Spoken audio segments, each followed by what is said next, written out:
ஒரு ஊரில் ரெண்டு இணைபிரியாத நண்பர்கள். ஒருத்தன் கேட்டான், இப்போ கடவுள் நம்ம முன்னாடி வந்து உங்கள் ரெண்டு பேரில் யாராவது ஒருத்தர் மட்டும் என்னோட சொர்க்கத்துக்கு வரலாம் அப்படின்னு கூப்பிட்டா நீ என்ன சொல்லுவேன்னு கேட்டானா. இவன் ரொம்ப பெருந்தன்மையாக உன்னையே அழைச்சிட்டு போக சொல்லிடுவேன் அப்படின்ட்டுருக்கான். அப்படின்னா உனக்கு சொர்க்கம் வேணாமான்னு கேட்டிருக்கான் அவன். நீ என்னை விட்டுட்டு போனாவே அப்புறம் இந்த பூலோகமே எனக்கு சொர்க்கம் தாண்டா அப்படின்னு நானா இவன். கவனித்தல், அதாவது லிசனிங் அப்படிங்கிற செயலில் 3 அம்சங்கள் இருக்கிறதாக சொல்கிறாங்க. அது என்ன 3 அம்சங்கள் அப்படின்னா, முதல்ல காதால் கேட்கறது, இது முதல் அம்சம். ரெண்டாவது என்னன்னா கேட்டதை புரிஞ்சுக்கிறது. மூணாவது என்னன்னா என்ன புரிஞ்சுக்கிட்டோங்கிறத தெரிவிக்கிறது, ஃபீட்பேக் அப்படின்னு சொல்கிற மாதிரி. அது ஒரு ஆசிரியர் வகுப்பில் பாடம் நடத்திக்கிட்டு இருக்கிறார். வெறுமனே கேட்குற குழந்தை ஒரு காதால் வாங்கி இன்னொரு காதால் விட்டுடும். அதாவது கேட்குற குழந்தை அப்படி செய்யும். ஆனால் கவனிக்கிற குழந்தை கேட்டதை புரிஞ்சுக்கும். என்ன புரிஞ்சுக்கிட்டேன்னு கேட்டால் பதில் சொல்லும். இதுதான் கேட்கறதுக்கும் கவனிக்கிறதுக்கும் உள்ள வித்தியாசம். ஒரு புள்ளி விவர கணக்கு என்ன சொல்லுது தெரியுமா? ஒரு மனிதன் எழுதுறது மூலமாக 6% அறிவை பெருக்கிக்கிறானா. எழுதுறது மூலமாக. படிக்கிறது மூலமாக 19% அறிவை பெருக்கிக்கிறானா. பேசுறது மூலமாக 30% அறிவை பெருக்கி கொள்ளுகிறான் அப்படின்னு சொல்கிறாங்க. ஆனால் பாருங்கள், கவனிக்கிறது மூலமாக 45% அறிவை பெருக்கி கொள்ளுகிறான் அப்படிங்கிறது புள்ளி விவரம். அதனால் கற்றலின் கேட்டல் நன்று அப்படின்னு சொல்கிறாங்க இல்லையா, அது இதுதான். அதனால் கவனிக்கிறது மூலமாக அதிக அறிவை நாம் பெருக்கி கொள்ள முடியும். கேள்வி ஞானம்தான் ரொம்ப சிறந்தது அப்படிங்கிறார் வள்ளுவர். அதாவது கவனித்து கேட்கணும், அதுதான் முக்கியம். மற்றவங்க சொல்கிறத நல்லா கவனிக்க முடியாதபடிக்கு நாமே சில தடைகளை ஏற்படுத்திக்கிறோம். அல்லது நம்ம அறியாமலே அப்படி ஒரு தடை உண்டாயிடுது. அந்த தடைகளை தாண்டணும் அல்லது தகர்த்து எறியணும் அப்படிங்கிறது பெரியவர்கள் சொல்லுகிற யோசனை. அது என்ன தடைகள் அப்படின்னா, நமக்கு தெரியாத இவர் என்ன சொல்லிட போகிறார் அப்படிங்கிற நினப்பு, இது ஒரு தடை. சொல்லி முடிக்கிறதுக்கு முன்னாடியே குறுக்க பேசுறது, மனசு அங்கேயும் இங்கேயும் அலையிறது, இதெல்லாம் தான் தடைகள். ஆசிரியர் பாடம் நடத்துகிறார் அப்படின்னா மாணவர்கள் அக்கறையாக கவனிக்கணும். அப்போ தான் பரீட்சையில் பாஸ் ஆக முடியும். வீட்டுக்குள்ள கணவன் சொல்கிறத மனைவி கவனித்து கேட்கணும். மனைவி சொல்கிறத கணவன் கவனித்து கேட்கணும், இல்லைன்னா குழப்பமாயிடும். ஒரு அம்மா கோயிலுக்கு போனாங்க. சேலையில் ஒரு முடிச்சு போட்டிருந்தாங்க. எதுக்கு சேலையில் முடிச்சு போட்டு வச்சுருக்குறீங்க அப்படின்னு கேட்டாங்க. எங்கள் வீட்டுக்காரர் ஒரு கடிதத்தை மறக்காமல் தபால் போட்டியில் போட்டுடணும்னு சொன்னார். ஞாபகத்துக்காக முடிச்சு போட்டு வச்சுருக்கிறேன் அப்படின்னாங்க. கடிதத்தை பெட்டியில் போட்டுட்டிங்களா அப்படின்னு கேட்டாங்க.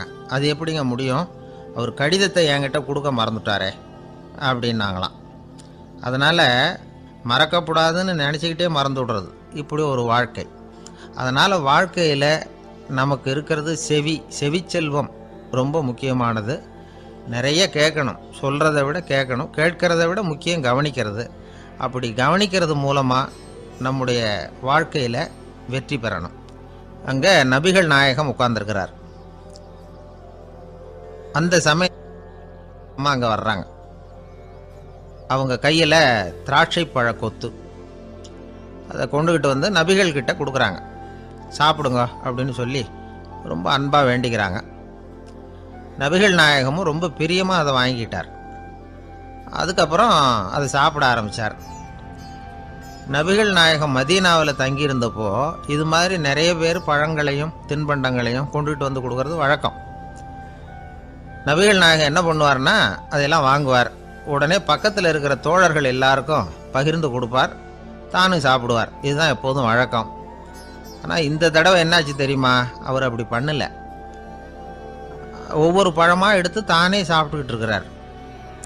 அவர் விருப்பமாக சாப்பிடுகிற காட்சியை ஆசை தீர பார்த்துக்கிட்டு இருந்தாங்க அந்த வயசான அம்மா, அந்த பழத்தை கொடுத்தவங்க. அவங்களுக்கு ரொம்ப மகிழ்ச்சியாக இருந்தது, மன நிறைவாக இருந்தது. நாம் ஆசையாக கொண்டுகிட்டு கொடுக்குற பழத்தை நபிகள் நாயகம் இவ்வளோ பிரியமாக சாப்பிட்றாரே அப்படின்னு நினச்சி ரொம்ப சந்தோஷப்பட்டாங்க. அதுக்கப்புறம் அங்கேருந்து அவங்க புறப்பட்டு போயிட்டாங்க. அந்த அம்மா போனதுக்கப்புறம் பக்கத்தில் இருந்த தோழர்கள் பேச ஆரம்பித்தாங்க. ஏன்னா அவங்களுக்கு சந்தேகம், இன்றைக்கி வித்தியாசமாக நடந்துக்கிட்டாரே அப்படின்னு. அண்ணலே, எது உங்களுக்கு வந்தாலும் எங்கள் எல்லாருக்கும் கொடுத்துட்டு தான் நீங்கள் சாப்பிடுவீங்க. இன்றைக்கி மட்டும் நீங்கள் அப்படி செய்யலையே, எல்லா பழத்தையும் நீங்களே சாப்பிட்டீங்களே அதுக்கு என்ன காரணம் அப்படின்னு கேட்டாங்க. இப்படி கேட்கறதுனால நாயகம் அதை தப்பாக புரிஞ்சுக்க மாட்டார் அப்படிங்கிறது அவங்களுக்கு தெரியும். யாரும் எதையும் அவர்கிட்ட கேட்கலாம், அப்படி கேட்கறதுக்கு உரிமை உண்டு. இந்த ஜனநாயக முறைகளுக்கு அவர்கள் கொடுத்த மரியாதை இது. தோழர்களின் கேள்விக்கு நபிகள் பதில் சொல்ல ஆரம்பித்தார். நண்பர்களே, அந்த அம்மா ரொம்ப பிரியமாக அந்த பழங்களை என்கிட்ட கொண்டுகிட்டு வந்து கொடுத்தாங்க. முதல்ல ஒரு பழத்தை எடுத்து வாயில் போட்டு பார்த்தேன். அது ரொம்ப புளிப்பாக இருந்தது, சாப்பிட்றது ரொம்ப கஷ்டம். உங்ககிட்ட யாருக்காவது அதை கொடுத்துருந்தா அதில் வாயில் போட்டதும் புளிப்பு தாங்காமல் முகம் சுழிச்சிருப்பீங்க. அதை அந்த அம்மா பார்த்துட்டாங்கன்னா வருத்தப்பட்டிருப்பாங்க. ஆசையாக கொண்டுகிட்டு வந்து நமக்கு கொடுத்துருக்குறாங்க. அவங்க அன்பான மனசை நோகடிக்கிறதுக்கு நான் விருப்பப்படலை. அதனால் முகம் சுளிக்காமல் சாப்பிட்ணுமேங்கிறதுக்காகத்தான் அந்த பழங்கள் பூராவே நானே சாப்பிட்டுட்டேன் அப்படின்னு புன்முறுவலோட பதில் சொன்னாராம் நபிகள் நாயகம். இன்னொருத்தர் மனசு புண்படக்கூடாதுங்கிறதுக்காக புளிப்பையும் இனிப்பாக ஏற்றுக்கொள்ளுகிற பண்பாடு இருக்கு பாருங்க, அது ஒரு பெரிய நாகரிகம். அது எல்லாருக்கும் சுலபமாக வந்துடாது. நல்லா இருக்கிற பழத்தையே என்ன இவ்வளவு மோசமாக இருக்கேன்னு சொல்லுகிறவர்கள் தான் நம்மக்கிட்ட அதிகம். இந்த காலத்தில் இல்வாழ்க்கையில் இந்த நாகரிகத்தை சில பேர் கடைபிடிக்கிறது உண்டு. நல்லா இருக்கோ இல்லையோ முகம் சுளிக்காமல் சாப்பிட்ருவாங்க.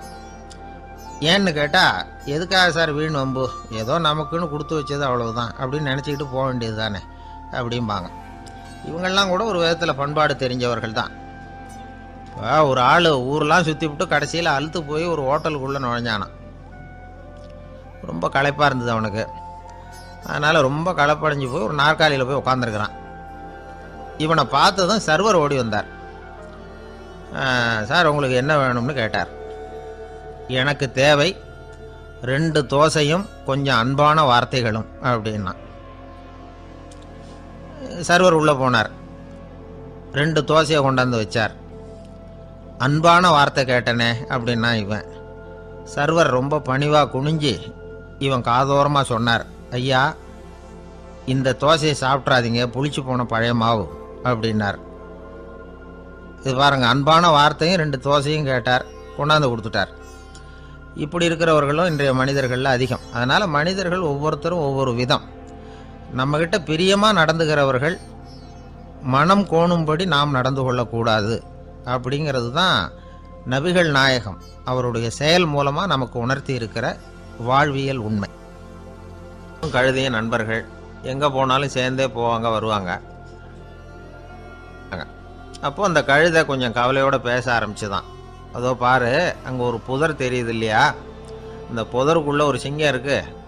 அந்த பக்கமாக நான் போகிறப்போ வர்றப்போலாம் அது என்கிட்ட வம்பு வளர்க்குது, தகராறு செய்யுது, என் மேலே பாயுது, என்னை தாக்குது, ஏன்னு தெரியல அப்படின்னுது. இதை கேட்டதும் அந்த குரங்கு சொல்லிச்சு, இனிமேல் கவலைப்படாத, இந்த தடவை நான் உன்னை காப்பாற்றுறேன்னுது.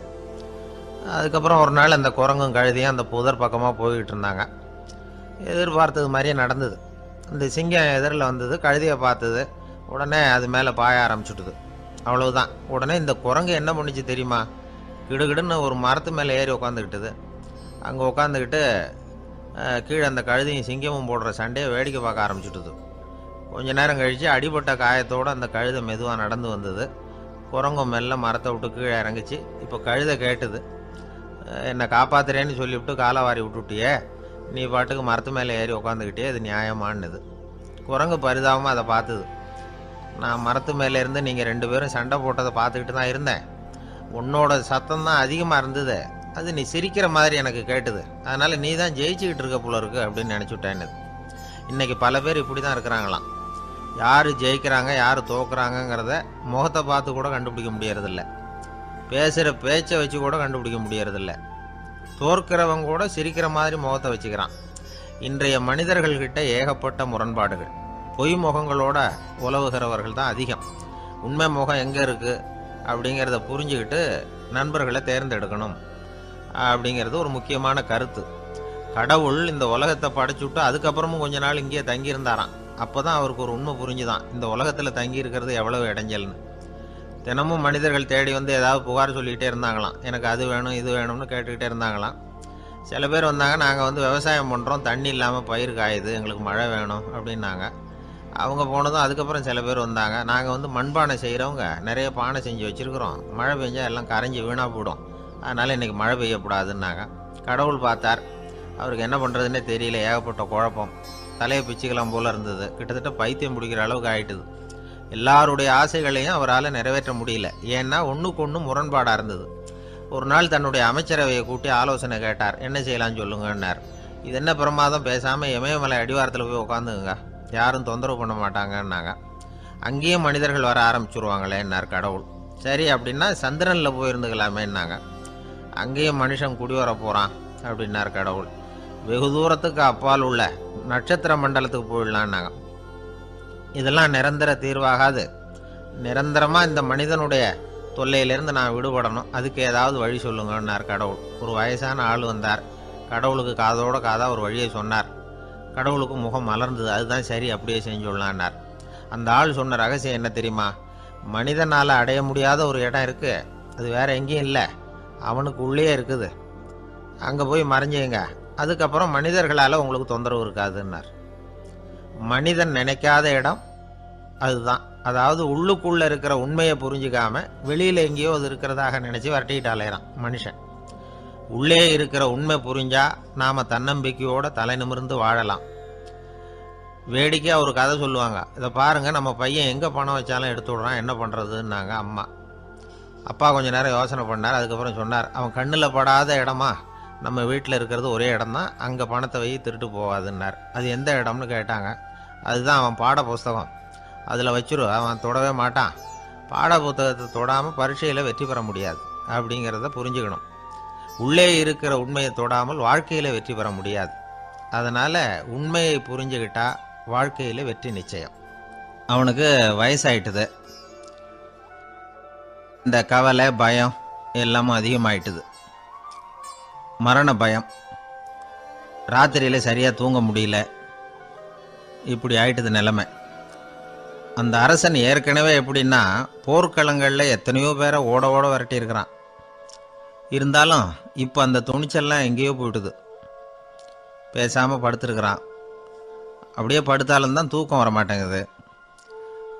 என்ன பண்ணலாம்னு யோசித்தான் இந்த மன்னன். உடனே எல்லா அமைச்சர்களையும் கூப்பிட்டான்.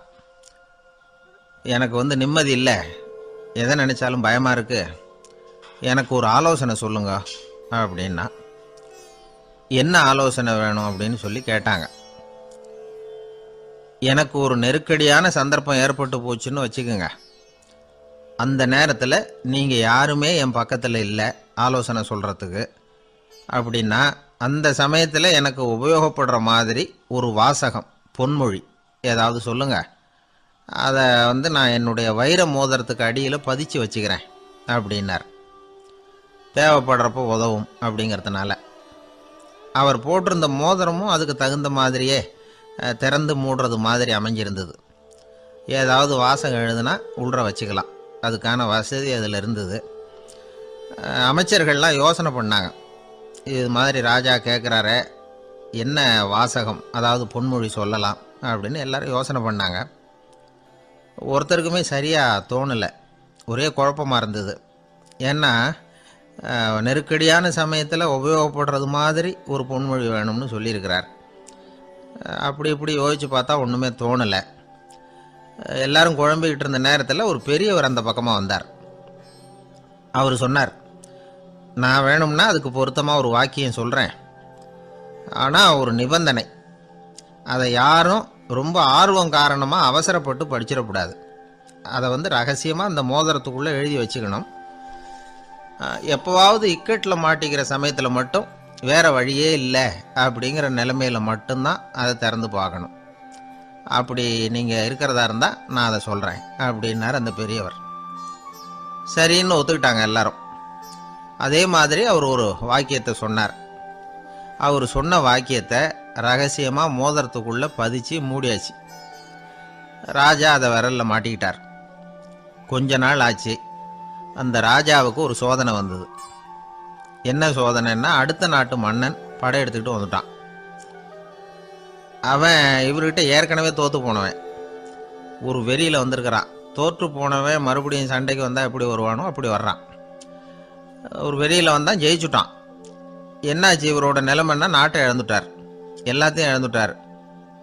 கடைசியாக ஒரு அடிபட்ட குதிரையில் ஏறி தப்பிச்சு போயிட்டார், வேற வழி இல்லைன்னு. பின்னாடி துரத்திக்கிட்டு வராங்க. இவர் ஒரு மலை உச்சிக்கு போயிட்டார். அதுக்கும் அப்பால் போக முடியாது, ஏன்னா அந்த பக்கம் பயங்கர பள்ளம். உல்லாச பயணிகள் வந்து கண்டு கழிக்கிற இடம் அது. ஆனால் இவருக்கு அது சாவு பயணத்தின் வாசல், திரும்பவும் முடியாது.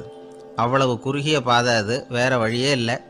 இந்த நேரம் சூரிய ஒளி மோதிரத்தில் பட்டு மின்னிச்சு. உடனே இவருக்கு ஞாபகம் வந்தது. மோதிரத்தை திறந்து படிக்கிறார். அதில் இருந்த வாசகம், இந்த நிலையும் மாறிவிடும், this too will pass away. அவருக்கு ஒரு தைரியம் வந்தது. பின்னாடி வந்தவங்களும் திசை மாதிரி வேற எங்கேயோ தேடி போயிட்டாங்க. அவங்க விரட்டிக்கிட்டு வரலன்னா இவ்வளவு அழகான ஒரு இடம் இருக்கிறதே எனக்கு தெரியாமல் போயிருக்குமேன்னு நினைச்சார். இவ்வளவு அழகை ரசிக்கிறதுக்காக ஒரு நாட்டையே கூட இழக்கலாம்னு தோணுச்சு அவருக்கு. அமைதியாக அந்த அழகை ரசித்தார். எதிரிகள்லாம் எங்கேயோ போயிட்டாங்க. மன்னர் நாடு திரும்பினார். மறுபடியும் படைகளை திரட்டினார். கொஞ்ச நாளில் படை எடுத்துக்கிட்டு போனார். யாருக்கிட்ட தோற்று போனாரோ அவரையே வெற்றி கண்டு திரும்பி வர்றார். வரவேற்பு விழா பிரமாவப்படுது. ஆடல் பாடல் கோலாகலம். இதை பார்த்தது அந்த ராஜாவுக்கு தலைகால புரியல. நம்மளை இனிமேல் யாராலையும் ஜெயிக்க முடியாதுன்னு நினைச்சார். அகம்பாவம் லேசாக எட்டி பார்த்தது.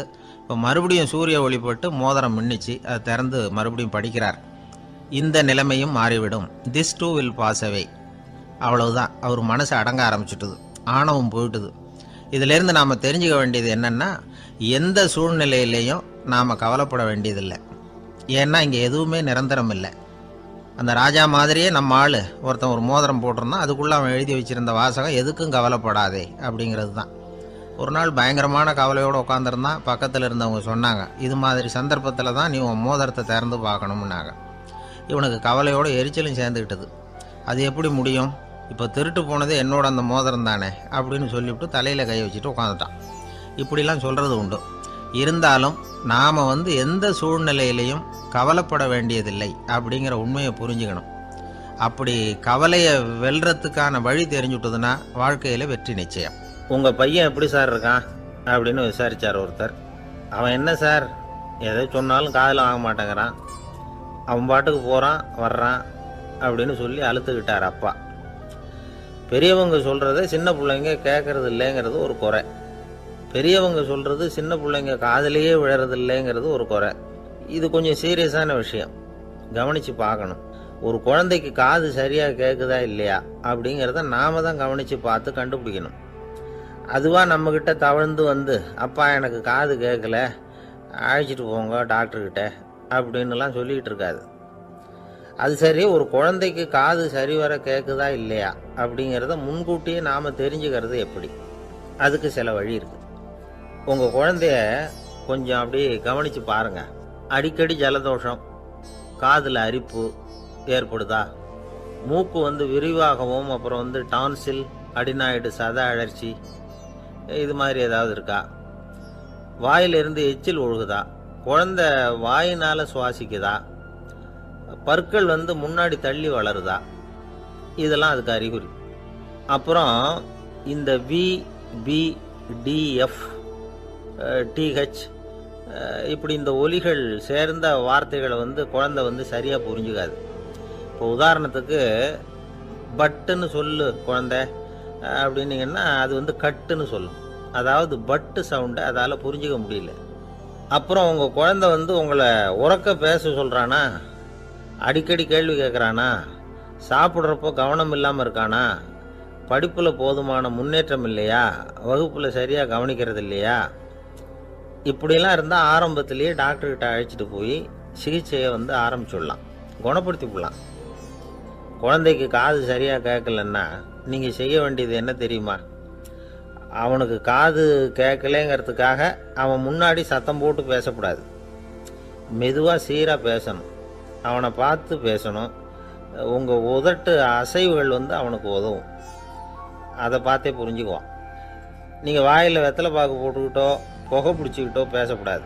அப்படி பேசினா அவனால் அந்த உச்சரிப்பை சரியாக புரிஞ்சிக்க முடியாது. ஒரு வார்த்தையை சொல்கிறீங்க, அவனுக்கு புரியல அப்படின்னா அதே வார்த்தையை மறுபடியும் சொல்லணும்.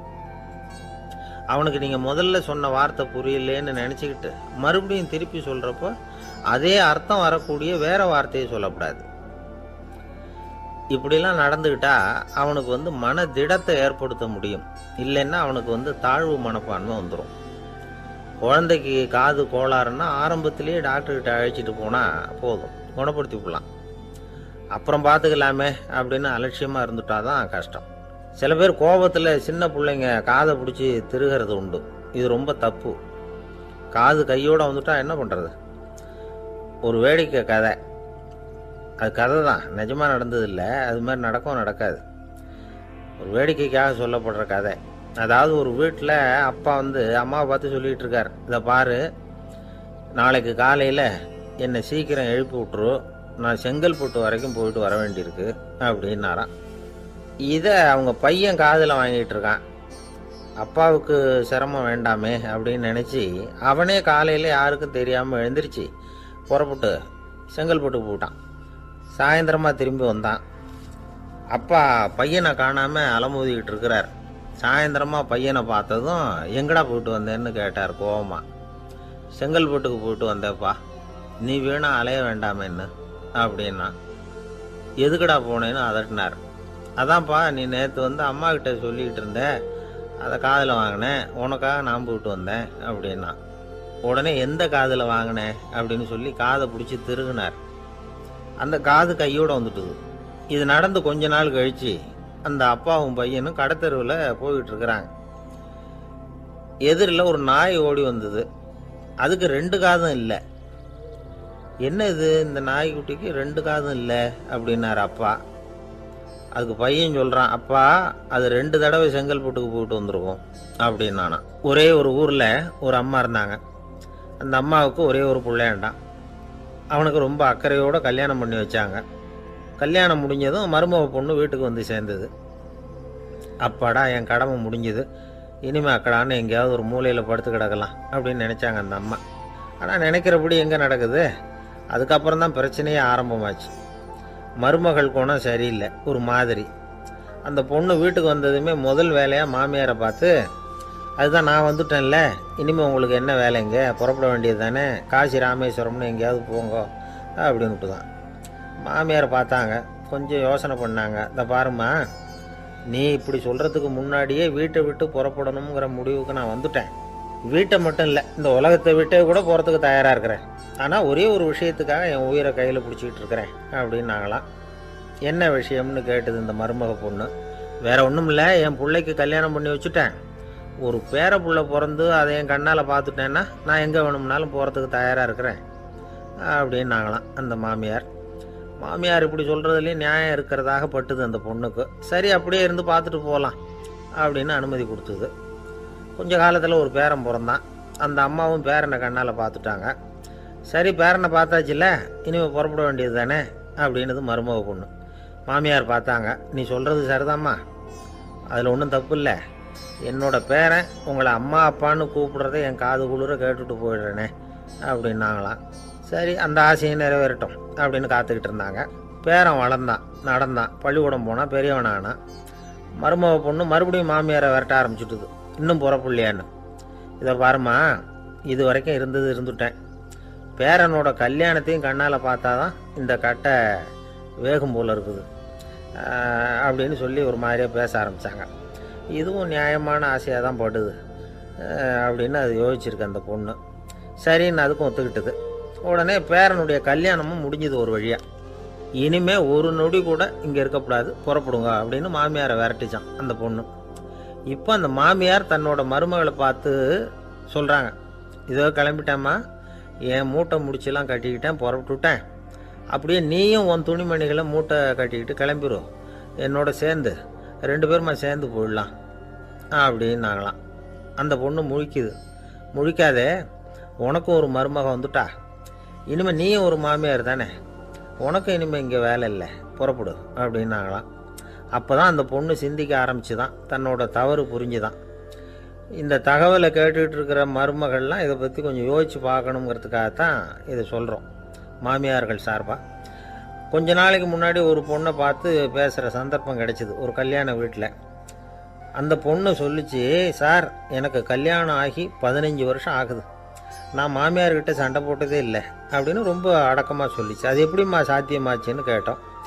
எனக்கு கல்யாணம் ஆகி 15 வருஷம்தான் ஆச்சு, ஆனால் என் மாமியார் செத்து போய் 20 வருஷத்துக்கு மேலே ஆகிட்டுது அப்படின்னுது.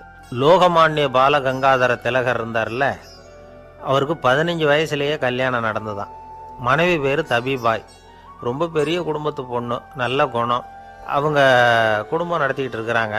அந்த காலத்தில் திருடர்கள் பயம் அதிகம். இந்த காலத்தில் மட்டும் என்னன்னு கேட்குறீங்களா? நீங்கள் கேட்குறது நியாயம்தான். இருந்தாலும் இந்த காலத்து திருடனுக்கும் அந்த காலத்து திருடனுக்கும் ஒரு முக்கியமான வித்தியாசம் உண்டு. அதாவது அந்த காலத்து திருடன்லாம் நியாயம் அநியாயம் பார்க்கறது உண்டு, இந்த காலத்தில் அப்படி பார்க்கறது இல்லை. அந்த காலத்தில் திருட வர்றவங்கள்ட்ட கூட ஒரு தார்மீக உணர்வு உண்டாம். அதாவது அப்போ உள்ள கொள்ளைக்காரங்க எதை களவாடினாலும் சரி, அரிசியை மட்டும் களவாடுறது இல்லையா, அப்படி ஒரு கொள்கை. அதனால பாருங்க, அந்த காலத்து பெண்கள் நகை நட்டுகளை பத்திரமா வைக்கணும்னா பெட்டியில் வைக்கிறது இல்லை, அரிசி பானையில் போட்டு வச்சு விடுறது. இப்போல்லாம் பேங்க்கில் சேஃப்டி லாக்கர்னு இருக்குல்ல, அது மாதிரி அந்த காலத்தில் சேஃப்டி லாக்கருங்கிறது அரிசி பானை. இந்த வளையல், மூக்குத்தி, தோடு இப்படி எதுவாக இருந்தாலும் அதில் போட்டு பத்திரமா வச்சுருவாங்க. திருடன் அரிசி பானை பக்கம் போகிறதில்ல. ஏன்னா சாப்பிட்ற விஷயத்தில் கை வைக்கக்கூடாது, அது பாவம் அப்படின்னு அவன் நினைக்கிறான்.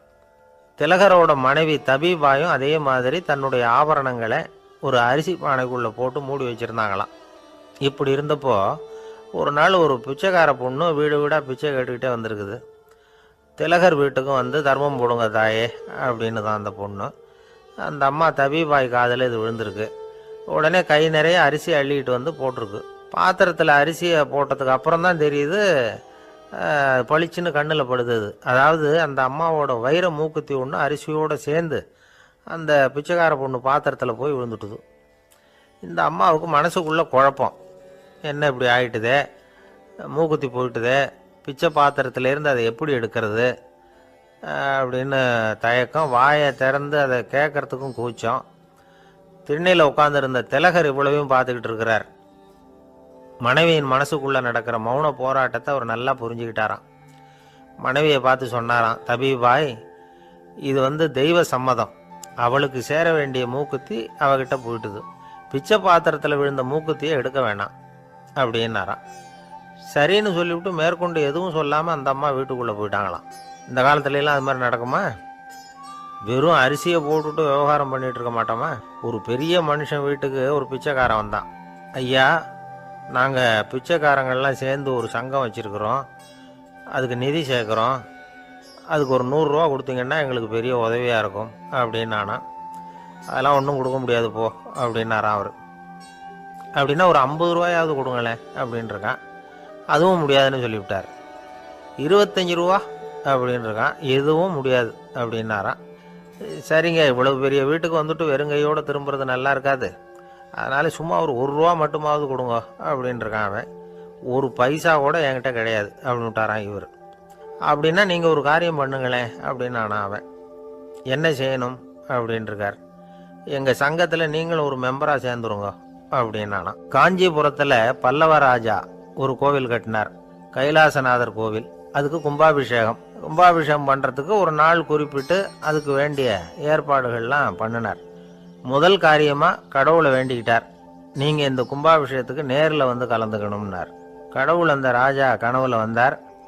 நீ கும்பாபிஷேகம் வச்சிருக்கிற அதே நாளில் அதே நேரத்தில் எனக்கு இன்னொரு ஊரில் ஒரு கும்பாபிஷேகம் இருக்குது, அதுக்கு போக வேண்டியிருக்கு. அதாவது திருநின்ற ஊரில் என்னுடைய பக்தர் ஒருத்தர், அவரும் ஒரு கோயில் கட்டி கும்பாபிஷேகம் செய்கிறார், நான் அதுக்கு போக வேண்டியிருக்கு, அதனால் உன்னுடைய தேதியை நீ மாற்றி வச்சுக்கோ அப்படின்னார். கடவுள் தான் எங்கேயும் இருக்கிறவராச்சே, அவர் நினச்சா 2 இடத்துலையும் இருந்து கோயில் கும்பாபிஷேகத்தை நடத்த முடியாதா? ஏன் அப்படி செய்யலை? அது ஒரு முக்கியமான காரணத்துக்காகத்தான். திருநின்ற ஊரில் இருந்த பூசலாருங்கிற அந்த அடியாரின் பெருமையை இந்த உலகத்துக்கு எடுத்து காட்டணுங்கிறதுக்காகத்தான் கடவுள் அந்த ராஜா கிட்ட அப்படி சொன்னார். சரி, அந்த அடியார் அப்படி என்னதான் பெருசாக கோயில் கட்டி விட்டார்? ராஜா கட்டின கோயிலை விட பெருசா? அவர் கட்டினது கருங்கல்லாலேயோ மண்ணாலேயோ மரத்தாலேயோ இல்லை. அவர் கட்டின கோயில் வேற மாதிரி. அது மனசால கட்டின கோயில், மனசுக்குள்ளே இருக்கிற கோவில், மனக்கோவில். அந்த அடியார் தன்னோட மனசுக்குள்ளே மாசக்கணக்காக ஒவ்வொரு கல்லாக சேர்த்து கட்டின கோவில். இந்த விஷயம் ராஜாவுக்கு தெரியாது. அவர் என்ன நினச்சுட்டாரு, அது நாம் கட்டின கற்கோயிலை விட ரொம்ப பெருசாக இருக்கும் போல இருக்கு அப்படின்னு நினச்சிட்டாரு. சரி, அப்பேற்பட்ட அந்த கோயிலை தரிசனம் பண்ணிவிட்டு வருவோம் அப்படின்னு நினச்சி ராஜா திருநின்ற ஊருக்கு போகிறார். அங்கே போய் பார்த்தா கோயிலையும் காணும், ஒன்றையும் காணும். கடைசியில் பூசலார் கட்டின மனக்கோவில் தான் அதுங்கிறத அவர் புரிஞ்சுக்கிறார். உடனே அந்த அடியாரின் காலில் விழுந்து வணங்குறார். அவரோ, இது மனசால முயன்ற கோவில், இதுக்கு இத்தனை பெருமையா அப்படின்னு ஆச்சரியப்படுறார். இதில் ஆச்சரியப்படுறதுக்கு ஒன்றும் இல்லை. ஆண்டவன் விரும்புறது அகபக்தியையே தவிர புற தோற்றங்களே அல்ல. இதை நாம் புரிஞ்சுக்கிட்டோம்னா நமக்குள்ள எந்த வேறுபாடுகளும் வர்றதுக்கு வழியே இல்லை. இன்னொரு ராஜா இருந்தார். அவர் ஆண்டவனுக்கு படைக்கிறதுக்காக ஒரு தார் நல்ல செவ்வாழை பழமாக எடுத்துக்கிட்டு போகணும்னு நினச்சார். அதனால் முத நாளே அதை வாங்கிட்டு வர சொன்னார் வேலைக்காரங்கிட்ட. வேலைக்காரன் போனால் கடைத்தெருவில் ஒரு தார் பழம் வாங்கினான். வர்ற வழியில் அவன் குடிசை. அப்படியே எட்டி பார்த்துட்டு போவோமேன்னு நினச்சான். போனான். அங்கே இவனோட குழந்தை பாவம் பசியால் கத்திக்கிட்டு இருக்கு. இவன் பார்த்தான், இவ்வளவு பெரிய தாரில் ஒரு 2 பழம் எடுத்தா தெரியவா போகுது அப்படின்னு நினச்சி ஒரு 2 பழத்தை பிச்சு அந்த குழந்தைகிட்ட கொடுத்தான். அது அதை வாங்கி வயிறார சாப்பிட்டுது. பசி அடங்குச்சு. விளையாட போயிட்டுது. இவன் அதுக்கப்புறம் வாழைப்பழத்தை எடுத்துக்கிட்டு அரண்மனைக்கு வந்தான். 2 பழம் பிச்சிருக்கிறது ராஜாவுக்கு தெரிஞ்சு போச்சு. இவன் உண்மையை சொல்லிவிட்டான்.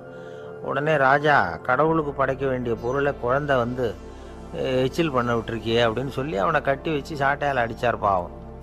மறுநாள் பழத்தை கோயிலுக்கு எடுத்துகிட்டு போனார். கடவுள் முன்னாடி வச்சார். கடவுள் கண்ணை திறந்து பார்த்தார். பழம்லாம் அழுகி இருக்குது.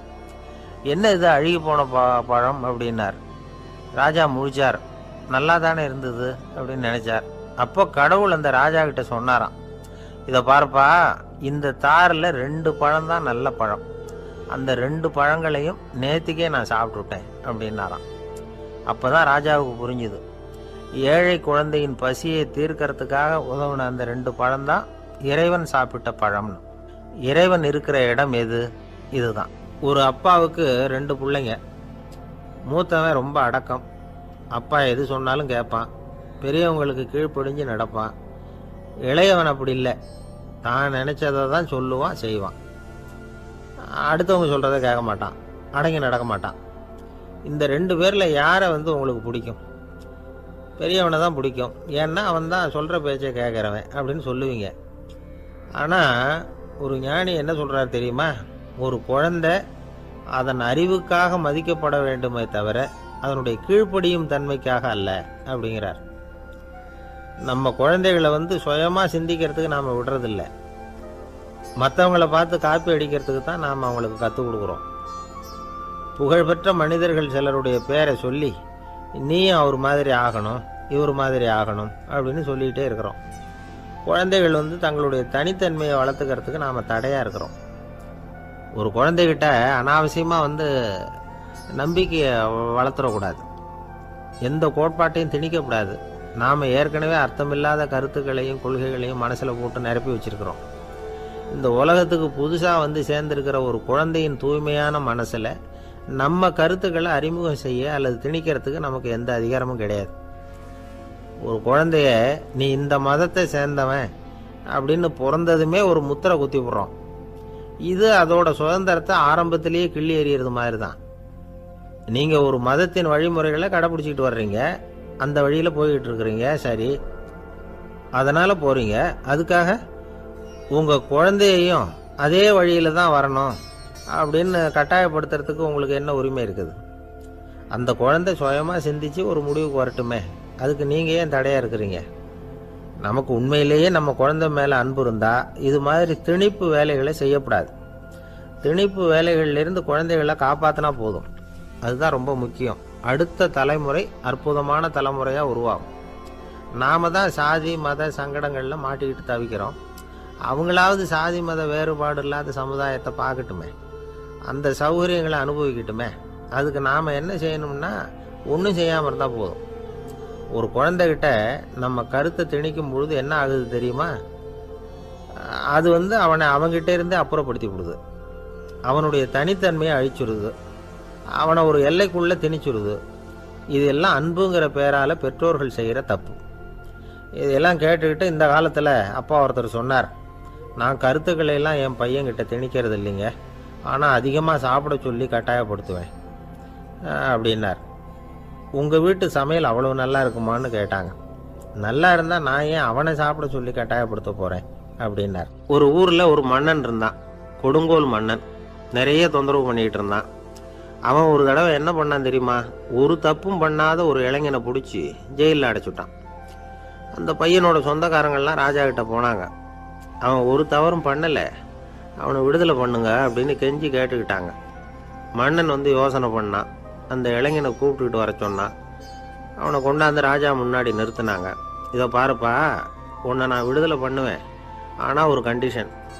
அந்த நிபந்தனையை நீ நிறைவேற்றினா உனக்கு விடுதலை அப்படின்னா மன்னன். சரின்னு ஒத்துக்கிட்டான் பையன். மன்னன் வந்து கண்டிஷன் என்னங்கிறத சொன்னான். உங்ககிட்ட ஒரு செம்மறி ஆட்டை கொடுக்க போகிறேன். 1 மாதத்துக்கு அதுக்கு தேவையான தீனியையும் கொடுக்க போகிறேன். 1 மாதம் கழித்து அந்த ஆட்டை வந்து எடை போட்டு பார்ப்பேன். அந்த ஆட்டின் எடை கொஞ்சம் கூட கூடி இருக்கக்கூடாது. எடை கூடி இருந்தால் உனக்கு விடுதலை கிடையாது. என்ன சொல்கிற அப்படின்னா. பையனுக்கு ஒன்றும் புரியல, பயமாக போயிட்டுது. குழம்பிக்கிட்டே நின்றுக்கிட்டு இருக்கிறான். சரி, ஒரு நாள் டைம் தரேன், நல்லா யோசனை பண்ணி பார்த்துட்டு நாளைக்கு உன் முடிவை சொல்லு அப்படின்னா மன்னன். பையன் கவலையோடு வெளியில் வந்தான். அங்கே ஒரு பெரியவர் நின்றுக்கிட்டு இருந்தார். அவர்கிட்ட விஷயத்தை சொன்னான். அந்த பெரியவர் இந்த பையனுக்கு காதோட காதாக ஒரு வழியை சொல்லி கொடுத்தார். அதை கேட்டதும் பையன் மறுபடியும் மன்னன் முன்னாடி வந்து நின்னா. உங்கள் நிபந்தனையை ஏற்றுக்கிறேன்னு சொன்னான். மன்னன் வந்து ஒரு ஆட்டுக்குட்டியையும் அதுக்கு 1 மாதத்துக்கு தேவைப்படுற தீவனத்தையும் கொடுக்கும்படியாக உத்தரவு போட்டான். கொடுத்தாங்க. ஓடிட்டு போயிட்டான். 1 மாதம் தினமும் தவறாமல் அந்த தீவனத்தை ஆட்டுக்குட்டிக்கு போட்டுக்கிட்டு இருக்கிறான். 1 மாதம் கழித்து அந்த ஆட்டை வந்து அரண்மனைக்கு ஓட்டிகிட்டு போனான். மன்னன் அதை எடை போட்டு பார்க்குறான். எடை கூடவே இல்லை, அப்படியே தான் இருக்குது. உடனே போட்ட நிபந்தனைப்படி அந்த இளைஞனை வந்து விடுதலை பண்ணிவிட்டான். சரி, ஆட்டுக்கு எடை கூடாமல் இருக்கிறதுக்கு அந்த பெரியவர் சொல்லி கொடுத்த யோசனை என்ன அப்படின்னா, அது வேற ஒன்றும் இல்லை. அந்த ஆட்டுக்கு எதிரில் அது கண்ணில் படுற மாதிரி ஒரு ஓநாயை கட்டி போட சொன்னார். அவ்வளவுதான். ஆட்டுக்கு ஓநாய்ங்கிறது பிறவி பகை. ஓநாயை பார்த்தா ஆடு நடுங்க ஆரம்பிச்சிடும், அவ்வளவு பயம். தினமும் அந்த ஆடு பயந்துக்கிட்டே தீனி சாப்பிட்டுது, எடை கூடல. அதுதான் ரகசியம். இது வந்து சின்ன பிள்ளைங்களுக்கான ஒரு கதை. இதிலேருந்து தெரிஞ்சுக்க வேண்டிய உண்மை என்னன்னா, நாமெல்லாம் சாப்பிட்றப்ப மனசும் உடம்பும் அமைதியாக இருக்கணும். அப்போதான் அது உடம்புல விட்டும். அவசரத்துலையும் பயத்துலையும் சாப்பிட்டா அது சரியா ஜீரணமாகாது. இன்னொரு ராஜா இருந்தார். அவரும் ஒரு இளைஞனை ஜெயிலில் அடைச்சி விட்டார். விடுதலை பண்ணணும்னா ஒரு கண்டிஷன்னார். என்னன்னு கேட்டான். ஒரு ஆட்டுக்குட்டியை அவன் முன்னாடி கொண்டாந்து நிறுத்துவேன், நீ அதுக்கிட்ட ஒரு கேள்வி கேட்கணும், அதுக்கு சரியான பதிலை சொல்லணும். அப்படி செஞ்சுட்டா உனக்கு விடுதலைன்னார். இளைஞன் யோசனை பண்ணி பார்த்தான். சரின்னு ஒத்துக்கிட்டான். அது பிரகாரமே ஆட்டுக்குட்டியை பதில் சொல்ல வச்சுட்டான். என்ன நடந்தது தெரியுமா? ஆட்டுக்குட்டியை கொண்டாந்து நிறுத்தினாங்க. இவன் மெதுவாக அதுக்கிட்ட போனான். அது காதுகிட்ட போய் ஏப்ரலுக்கு அடுத்த மாதம் என்ன மாதம்னு கேட்டான். அது உடனே மேன்னு கத்திச்சு. இவன் விடுதலை ஆயிட்டான். ஒரு நாள் ராமர் அரசவையில் உட்கார்ந்துருக்கிறார். ராமராஜ்யம் நடந்துக்கிட்டு இருந்த நேரம். அந்த சமயத்தில் ஒரு நாய் வந்து அரச சபைக்கு வந்துதான். அது தலையில் அடிபட்டு ரத்தம். அந்த கோலத்தில் அது அங்கே வந்தது. எல்லாரும் ஆச்சரியமாக அதை பார்த்தாங்க. ராமரும் அந்த நாயை பார்த்தார். நீங்கள் வந்த காரியம் என்ன, என்ன நடந்தது, எதுவாக இருந்தாலும் பயப்படாமல் சொல்லு அப்படின்னார். உடனே அந்த நாய் மெதுவாக சொல்ல ஆரம்பிச்சுதான். ஐயா, நான் தெருவில் போய்கிட்டு இருந்தேன். வழியில் ஒருத்தர் வந்தார். அவர் வேத சாஸ்திரம்லாம் படித்த பெரியவர். அவர் எந்த காரணமும் இல்லாமல் அவர் கையில் வச்சிருந்த குச்சியால் என் தலையில் அடிச்சுட்டார். அதுதான் தலையில் ரத்தம். இதை நீங்கள் விசாரித்து தகுந்த தீர்ப்பு வழங்கணும் அப்படின்னு தான் அந்த நாய். ராமர் பார்த்தார். உடனே தன்னுடைய காவலர்களை அனுப்புனார். அந்த ஆளை எங்கே இருந்தாலும் போய் கொண்டுகிட்டு வாங்க அப்படின்னு விட்டார். காவலர்கள் போனாங்க. அந்த ஆளை பிடிச்சி கொண்டு வந்துட்டாங்க. அரண்மனைக்கு வா அப்படின்னு சொல்லி கூப்பிட்டுட்டு வந்துட்டாங்க. என்ன நடந்ததுன்னு விசாரித்தார் ராமர். அதுக்கு அந்த ஆள் சொன்னார், நான் வந்து வீதி வழியாக வந்துக்கிட்டு இருந்தேன். குறுக்க இந்த நாய் வந்தது. நான் அவசரமாக போய்கிட்டு இருந்தேன். இது எனக்கு வழி விடாமல் குறுக்க பூந்து இடைஞ்சல் பண்ணிச்சு. எனக்கு கோபம் வந்துட்டுது, அதனால் அடிச்சுட்டேன். வேத சாஸ்திரம் படித்த நான் என் வசம் இழந்து கோபப்பட்டது பெரிய தப்பு தான். அதை நான் ஒத்துக்கிறேன், குற்றத்தை ஒப்புக்கொள்கிறேன். எனக்கு என்ன தண்டனை கொடுக்கணுமோ அதை கொடுங்க, ஏற்றுக்கிறேன் அப்படின்னு விட்டார். சரி, இப்போ அந்த ஆளுக்கு தண்டனை கொடுக்கணும். என்ன தண்டனை கொடுக்கறது யோசனை பண்ணார் ராமர். அதையும் அந்த நாய்கிட்டே கேட்டார். நீயே சொல்லு, என்ன தண்டனை கொடுக்கலாம் இவருக்கு அப்படின்னார். இதுக்கு அந்த நாய் என்ன சொல்லிச்சு தெரியுமா?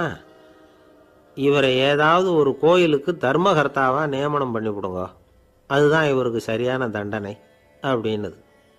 இதை கேட்டதும் ராமர் முகத்தில் புன்னகை. ஆனால் அங்கே இருந்த மற்றவங்களுக்கெல்லாம் ஆச்சரியம். அது எப்படி, தப்பு செஞ்சவங்களுக்கு தண்டனை கொடுக்கறது தானே நியாயம், அதை விட்டுட்டு தர்மகர்த்தா பதவியை கொடுக்க சொல்லுது இந்த நாய் அப்படிங்கிற ஆச்சரியம். இந்த சந்தேகத்தை அந்த நாய்கிட்டே கேட்டாங்க அங்கே இருந்தவங்க. இதுக்கு அந்த நாய் பதில் சொல்லிச்சான். நான் போன பிறவியில் ஒரு கோயிலுக்கு தர்மகர்த்தாவாக இருந்தேன். எவ்வளவோ கவனமாக எச்சரிக்கையாக தான் என்னுடைய கடமைகளை எல்லாம் செஞ்சுக்கிட்டு வந்தேன். அப்படி இருந்தாலும் சில சமயங்களில் என்னையும் மீறி கோயில் செல்வத்தை நான் அனுபவிக்கிறதுக்கு காரணமாயிட்டேன். ஒரு கோவிலுக்கு தர்மகர்த்தாவாக இருக்கிறவங்க எப்படியும் இந்த பாவத்திலேருந்து தப்பிக்கிறது கஷ்டம். அதனால தான் நான் இந்த பிறவியில் நாயாக பிறந்து இப்படி கஷ்டப்படுறேன். இதே நிலைமை இந்த ஆளுக்கும் ஏற்படணும் அப்படிங்கிறதுக்காக தான் அவரையும் ஒரு கோயிலுக்கு தர்மகர்த்தாவை நியமிக்கும்படி கேட்டுக்கிட்டேன் அப்படின்னு தான் இந்த நாய். இதிலேருந்து என்ன தெரியுது? எந்த பதவியில் நாம் இருந்தாலும் நமக்கு தெரியாமல் கூட அதை தவறாக உபயோகப்படுத்தக்கூடாதுங்கிறத இதிலேருந்து புரிஞ்சுக்கணும்.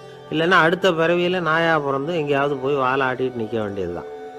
கோவில் வாசலில் 2 நாய் பேசிக்கிட்டு இருந்து தான், போன ஜென்மத்தில் நான் மனுஷனாக தான் இருந்தேன்.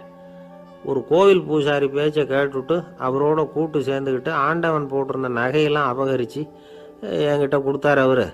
நான் எடுத்துகிட்டு வந்துட்டேன். திருடினது அந்த ஆள் தான், எடுத்துக்கிட்டு வந்தது தான் நான். இருந்தாலும் நான் மட்டும் நாயாக பிறந்துட்டேன்.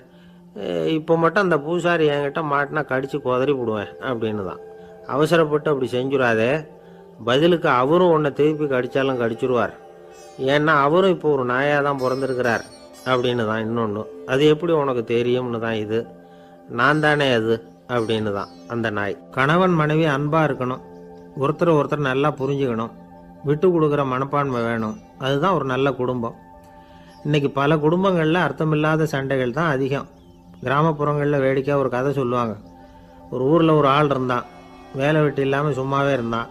அவனுக்கு கல்யாணம் பண்ணி வச்சாங்களாம். மனைவி சேர்ந்தா. சும்மாவே உட்காந்துருக்கிறியே, ஏதாவது சம்பாதிக்கிற வழியை பாரு அப்படின்ட்டுருக்கா. அதுக்கு தான் யோசனை பண்ணிகிட்டு இருக்கிறேன், ஒரு அருமையான ஐடியா அப்படின்னு நானா. என்ன அது சொல்லு அப்படின்ட்டுருக்கா. அவள் ஒரு ஆட்டுக்குட்டி வாங்க போகிறேன்ருக்கான். அதை வாங்கி என்ன பண்ண போகிறேன்னா, அந்த குட்டி வளரும், பெருசாகும், அதுக்கப்புறம் அது நிறைய குட்டி போடும் அப்படின்ட்டுருக்கான். சரி, அப்புறம் என்ன, அதையெல்லாம் சந்தையில் கொண்டுட்டு போய் விற்றுவிட்டு அந்த காசுக்கு ஒரு எருவு மாடு வாங்கலாம். சரி, அது எதுக்கு? எருவு மாடு நிறைய பால் கொடுக்கும், அதை கொண்டுகிட்டு போய் பால் பண்ணையில் கொடுப்பேன், அல்லது நானே விற்றுருவேன், கை நிறைய காசு கிடைக்கும். அதுக்கப்புறம் ஒரு பசுமாடு வாங்குவேன், பாலையும் விற்கலாம், நாமளும் காய் போட்டு சாப்பிட்லாம், இப்படிலாம் சொல்லியிருக்கான். அப்போ அந்த பொண்ணு சொல்லிச்சான், அடுத்த தெருவில் இருக்கிற எங்கள் அம்மா வீட்டுக்கும் கொஞ்சம் பால் கொடுத்து அனுப்பலாம் அப்படின்ட்டுருக்கான் அந்த பொண்ணு. இந்த இடத்துல கணவனுக்கு கோவம் வந்துட்டுது. அது எப்படி உங்கள் அம்மா வீட்டுக்கு எதுக்கு கொடுக்கணும், அதெல்லாம் முடியாதுன்றிருக்கான். இந்த இடத்துல சண்டை ஆரம்பமாயிட்டுது. கொஞ்ச நேரத்தில் 2 பேரும் சத்தம் போட ஆரம்பிச்சிட்டாங்க. கடுமையான சண்டை நடக்கிறத பக்கத்து வீட்டுக்காரன் காதில் வாங்கினான். அவன் ஓடியாந்தான். அவனுக்கு தெரியும், வாங்காத மாட்டுக்காக இப்படி சண்டை போட்டுக்கிட்டு இருக்கிறாங்கங்கிறது அவனுக்கு புரியும். அவன் ஓடி சொன்னான், ஏண்டா உன்னோட பசுமாட்டை ஒழுங்காக கட்டி போடக்கூடாதான்ருக்கான். என்னடா சொல்கிறேன்னா, இவன் உன் மாடு என் தோட்டத்தில் மேய்ஞ்சுட்டுது, பயிரெலாம் நாசமாயிட்டுது, 10,000 ரூபா அளவுக்கு சேதம், அதை வாங்கிட்டு போகிறதுக்கு தான் வந்தேன், குடுறா 10,000 நானா. இவன் அரண்டு போயிட்டான். அப்புறம் சொன்னான், டேய் நான் இன்னும் மாடே வாங்கலையே, அதுக்குள்ளே அது எப்படிடா உன் தோட்டத்தில் மேயும், என்னடா உளர்றேன்ருக்கான். நீ தாண்டா இப்போ உளறிக்கிட்டு இருக்க, மாடே வாங்கலை, அதுக்குள்ளே எப்படிடா உன்னுடைய மனைவி அவங்க அம்மா வீட்டுக்கு பால் கொடுத்து அனுப்ப முடியும் அப்படின்னு அவன் கேட்டானா. நம்மளுக்கு இப்போ தான் புத்தி வந்துதான், அர்த்தமே இல்லாத சண்டை போட்டுக்கிட்டு இருக்கிறோம் அப்படிங்கிறத அவன் புரிஞ்சுக்கிட்டானான். இது நம்ம முன்னோர்கள் சொல்லியிருக்கிற ஒரு கதை. சண்டையில் தான் அர்த்தம் இல்லையே தவிர கதையில் அர்த்தம் உண்டு. அதாவது இல்லாத விஷயங்களுக்காக சண்டை போட்டுக்கிட்டு இல்லறத்தை வீணாக்கிக்கிட்டு இருக்கிற மனிதர்கள் இன்றைக்கு நிறைய பேர் இருக்கிறாங்க. ஒருத்தன் தன்னுடைய மனைவியை பற்றி மாமனார்கிட்ட புகார் சொன்னானா, மாமா உங்கள் பொண்ணு அர்த்தமில்லாத சண்டை போடுறா, எதுக்கு எடுத்தாலும் எடுத்தெறிஞ்சு பேசுகிறா அப்படின்ட்டுருக்கான். நீ எப்படி மாப்பிள்ளை அதை சமாளிக்கிற அப்படின்னு கேட்டிருக்காரு அவர். அவள் எடுத்தெறியறது என் மேலே படாமல் ஒதுங்கி நின்றுக்கிறேன் அப்படின்னு நானா. இவன் ஒரு சிகை அலங்கார கூடம், ரொம்ப சுறுசுறுப்பாக எல்லாரும் வேலை செஞ்சுக்கிட்டு இருக்கிறாங்க. முடிவெட்டிக்க வந்திருக்கிறவங்க நிறைய பேர், எல்லாரும் வரிசையாக உட்காந்துருக்குறாங்க. அந்த சமயத்தில் திடீர்னு கதவை திறந்துக்கிட்டு ஒருத்தர் உள்ளே வர்றார். அவர் ஒரு பெரிய மனிதர். அவரும் முடிவெட்டிக்கிறதுக்காக தான் உள்ளே வந்திருக்கிறார். அவரை பார்த்த உடனே அங்கே வரிசையில் உட்காந்துருந்தவங்க எல்லாரும் எழுந்திரிச்சு அவர்கிட்ட வந்துட்டாங்க. அவரை சுற்றி நின்றுக்கிட்டாங்க. எப்படி இருக்கிறீங்க, நல்லா இருக்கீங்களா அப்படின்னு விசாரிக்க ஆரம்பிச்சிட்டாங்க. எல்லாம் முடிஞ்சதும் வந்தவர் கேட்டார், வரிசையில் கடைசியாக இருக்கிறவர் யார் அப்படின்னு கேட்டார். ஏன்னு கேட்டாங்க. நான் அதுக்கு அடுத்தபடியாக உட்காரணும், அதுக்காக தான் கேட்குறேன் அப்படின்னார். உடனே அங்கே இருந்தவங்கள்லாம் என்ன சொன்னாங்க தெரியுமா, நீங்கள் வரிசையில் காத்திருக்கக்கூடாது, நீங்கள் அரசாங்கத்தின் தலைவர், உங்களுக்கு நேரம் முக்கியம், அதனால் நீங்கள் முன்னாடி போங்க அப்படின்னு சொன்னாங்க. ஆனால் அதை அவர் கேட்கல. தோழர்களே, உங்களுடைய கருத்துக்கு ரொம்ப நன்றி, எல்லாரும் வரிசையாக தான் வரணும், அதுதான் முறை, வரிசையில் வரணுங்கிற நடைமுறையை நானும் பின்பற்ற விரும்புகிறேன். நாம் எல்லாரும் சமமானவர்கள் அப்படின்னார். இப்படி சொல்லிவிட்டு வரிசையில் கடைசியாக இருந்த ஒரு நாற்காலியில் போய் உட்காந்துக்கிட்டார். தன் சட்டை பையில் இருந்த ஒரு செய்தித்தாளை எடுத்தார், படிக்க ஆரம்பிச்சிட்டார். ஆனால் அங்கே இருந்தவங்களால இதை பார்த்துக்கிட்டு சும்மா இருக்க முடியல. ஒருத்தர் எழுந்திரிச்சு வந்தார். ஐயா, இப்போ என்னுடைய முறை வந்திருக்குது, நான் தான் போக வேண்டிய முறை. உங்களை இங்கே காத்திருக்க வைக்கிறத விட ஒரு 5 ஆண்டுகளுக்கு கூட நான் முடிவெட்டிக்காமே இருந்துட முடியும் அப்படின்னார். அவர் மறுபடியும் சொன்னார், ஐயா, நீங்கள் வரிசை முறையை தாண்டி போக விருப்பப்படல, சரி, ஆனால் என்னுடைய முறையை மாற்றி கொடுக்கறதுக்கு எனக்கு முழு உரிமை இருக்குது. இதுக்கு பதிலாக உங்களுடைய கடைசி இடத்த நான் எடுத்துக்கிறேன், இதை நீங்கள் மறுக்க முடியாதுன்னார். அங்கே இருந்த மற்றவங்களும் இதை ஒரு மனசாக வற்புறுத்த ஆரம்பிச்சிட்டாங்க. அந்த பெரிய மனிதர் பார்த்தார், சரின்னு கடைசியாக ஒத்துக்கிட்டார். அவர் யார் தெரியுமா? அவர் தான் மாவீரர் லெனின். ரஷ்யாவில் கிரெம்ளின் சிகை அலங்கார கூடத்தில் தான் இது நடந்தது. எல்லாரும் இந்நாட்டு மன்னர்கள்னு வாயளவில் பேசுகிறதுல என்ன பிரயோஜனம்? நாம் எல்லாரும் சமங்கிறத நடைமுறையில் கடைப்பிடிச்சி காட்டினவங்க கொஞ்சம் பேர் தான். அவங்களில் ஒருத்தர் தான் லெனின். வரிசையில் நின்று வர்றதுங்கிறது ஒரு சிறந்த பண்பு, உயர்ந்த பண்பு. இன்றைக்கி பல இடங்களில் அது நமக்கு தேவைப்படுது. ஒரு ரேஷன் கடைவாசல், கடை திறக்கிறதுக்கு முன்னாடியே எல்லோரும் வரிசையில் நின்றுட்டாங்க. கடைசியாக வந்த ஒருத்தர் க்யூவில் முன்னாடி போகிறதுக்கு முயற்சி பண்ணுறார். ஏற்கனவே நின்றுட்டு இருக்கிறவங்க அவரை முன்னாடி போகிறதுக்கு விட மாட்டேங்கிறாங்க. கடைசியாக போய் நில்லையா அப்படின்னு எல்லோரும் கத்துறாங்க. அது அவர் காதில் வாங்கலை. முண்டி அடிச்சுக்கிட்டு முன்னாடி போகிறதுக்கே முயற்சி பண்ணிகிட்டு இருக்கிறார். எல்லாரும் சேர்ந்து அவரை வலுக்கட்டாயமாக இழுத்து கொண்டாந்து பின்னாடி கொண்டு போய் நிறுத்திவிட்டாங்க. நிறுத்திவிட்டு சொன்னாங்க, அதை பாருப்பா, நாங்கள் இருக்கிற வரைக்கும் நீங்கள் முன்னாடி போய் எதையும் வாங்க முடியாது, தெரிஞ்சுக்கோ அப்படின்னாங்க. இப்போ அந்த ஆள் சொன்னாராம், நான் இங்கே பின்னாடி நிற்கிற வரைக்கும் நீங்களும் எதுவும் வாங்க முடியாது அப்படின்னாராம். ஏன்னு கேட்டிருக்கிறாங்க. நான் தான் அந்த கடையை திறக்க வேண்டிய ஆள் அப்படின்னா. ஒரு சராசரி மனிதனுடைய இயல்பு என்ன? இன்பம் வந்தால் துள்ளி குதிப்பான், துன்பம் வந்தால் சோர்ந்து போய் ஒரு மூலையில் உட்காந்துருவான். இவன் தான் சராசரி மனிதன். ஆனால் ஒருத்தன் இன்பம் வந்தால் அதுக்காக மகிழ்ச்சி அடையிறதில்ல, துன்பம் வந்தால் அதுக்காக சோர்ந்து போகிறதில்ல அப்படின்னு வச்சுக்கோங்க. அப்படி இருந்தால் அவன் சாதாரண ஆள் கிடையாது. ஒரு ஊரில் ஒரு ஞானி இருந்தார். அவரை தேடிட்டு ஒரு பெரியவர் வந்தார். ஐயா, ஞானத்தில் சிறந்த ஞானம் எது அப்படின்னு கேட்டாராம். இதுக்கு அந்த ஞானி என்ன பதில் சொன்னார் தெரியுமா? இன்பத்தினால மகிழ்ச்சி அடையாமலும் துன்பத்தினால சோர்வு அடையாமலும் இருக்கிறது தான் அந்த ஞானம், பெரிய ஞானம் அப்படின்னாராம். சரி சுவாமி, அப்படிப்பட்ட ஞானம் உங்களுக்கு எப்படி வந்ததுன்னு கேட்டிருக்காரு இவர். அதை நான் ஒரு கழுதைகிட்ட இருந்து கற்றுக்கிட்டேன் அப்படின்னாராம் அவர். இவருக்கு ஒன்றும் புரியல, ஒரு மாதிரியாக முழிச்சிருக்கிறார். இதை அவர் புரிஞ்சுக்கிட்டார். நீங்கள் நாளைக்கு காலையில் நம்முடைய ஆசிரமத்துக்கு வாங்க, புரிய வைக்கிறேன்னாராம். சரின்னு அவர் போயிட்டார். மறுநாள் காலையில் ஆசிரமத்துக்கு சேர்ந்தார். ஞானி அவரை கூப்பிட்டு உட்கார வச்சார். வாங்க, இப்படி உட்காருங்க, கொஞ்சம் நேரத்தில் இந்த வழியாக ஒரு கழுதை போகும், அதை கவனித்து பாருங்கன்னாராம். இவருக்கு இன்னமும் ஒன்றும் புரியாமல் போச்சு, ஒரே குழப்பம். இருந்தாலும் அந்த ஞானி சொன்னது மாதிரியே உட்காந்துருக்கிறார். கொஞ்சம் நேரத்தில் அந்த வழியாக ஒரு கழுதை போச்சு. அது முதுக நிறைய அழுக்கு மூட்டைகள், அதை சுமந்துக்கிட்டு போகுது. ஒரு செலவு தொழிலாளி அதை ஓடிக்கிட்டு போகிறார். கொஞ்சம் தூரத்தில் ஒரு ஆறு இருக்குது. அங்கே போய் துணியெல்லாம் சுத்தப்படுத்திக்கிட்டு சாயந்தரமாக திரும்பி இந்த வழியாகவே வருவாங்க. ஞானி சொன்னது மாதிரியே இந்த பெரியவர் அழுக்கு மூட்டையை சுமந்துக்கிட்டு போகிற அந்த கழுதையை கவனித்தார். கழுதை போயிட்டுது. அதுக்கப்புறம் ஞானியை திரும்பி பார்த்தார்.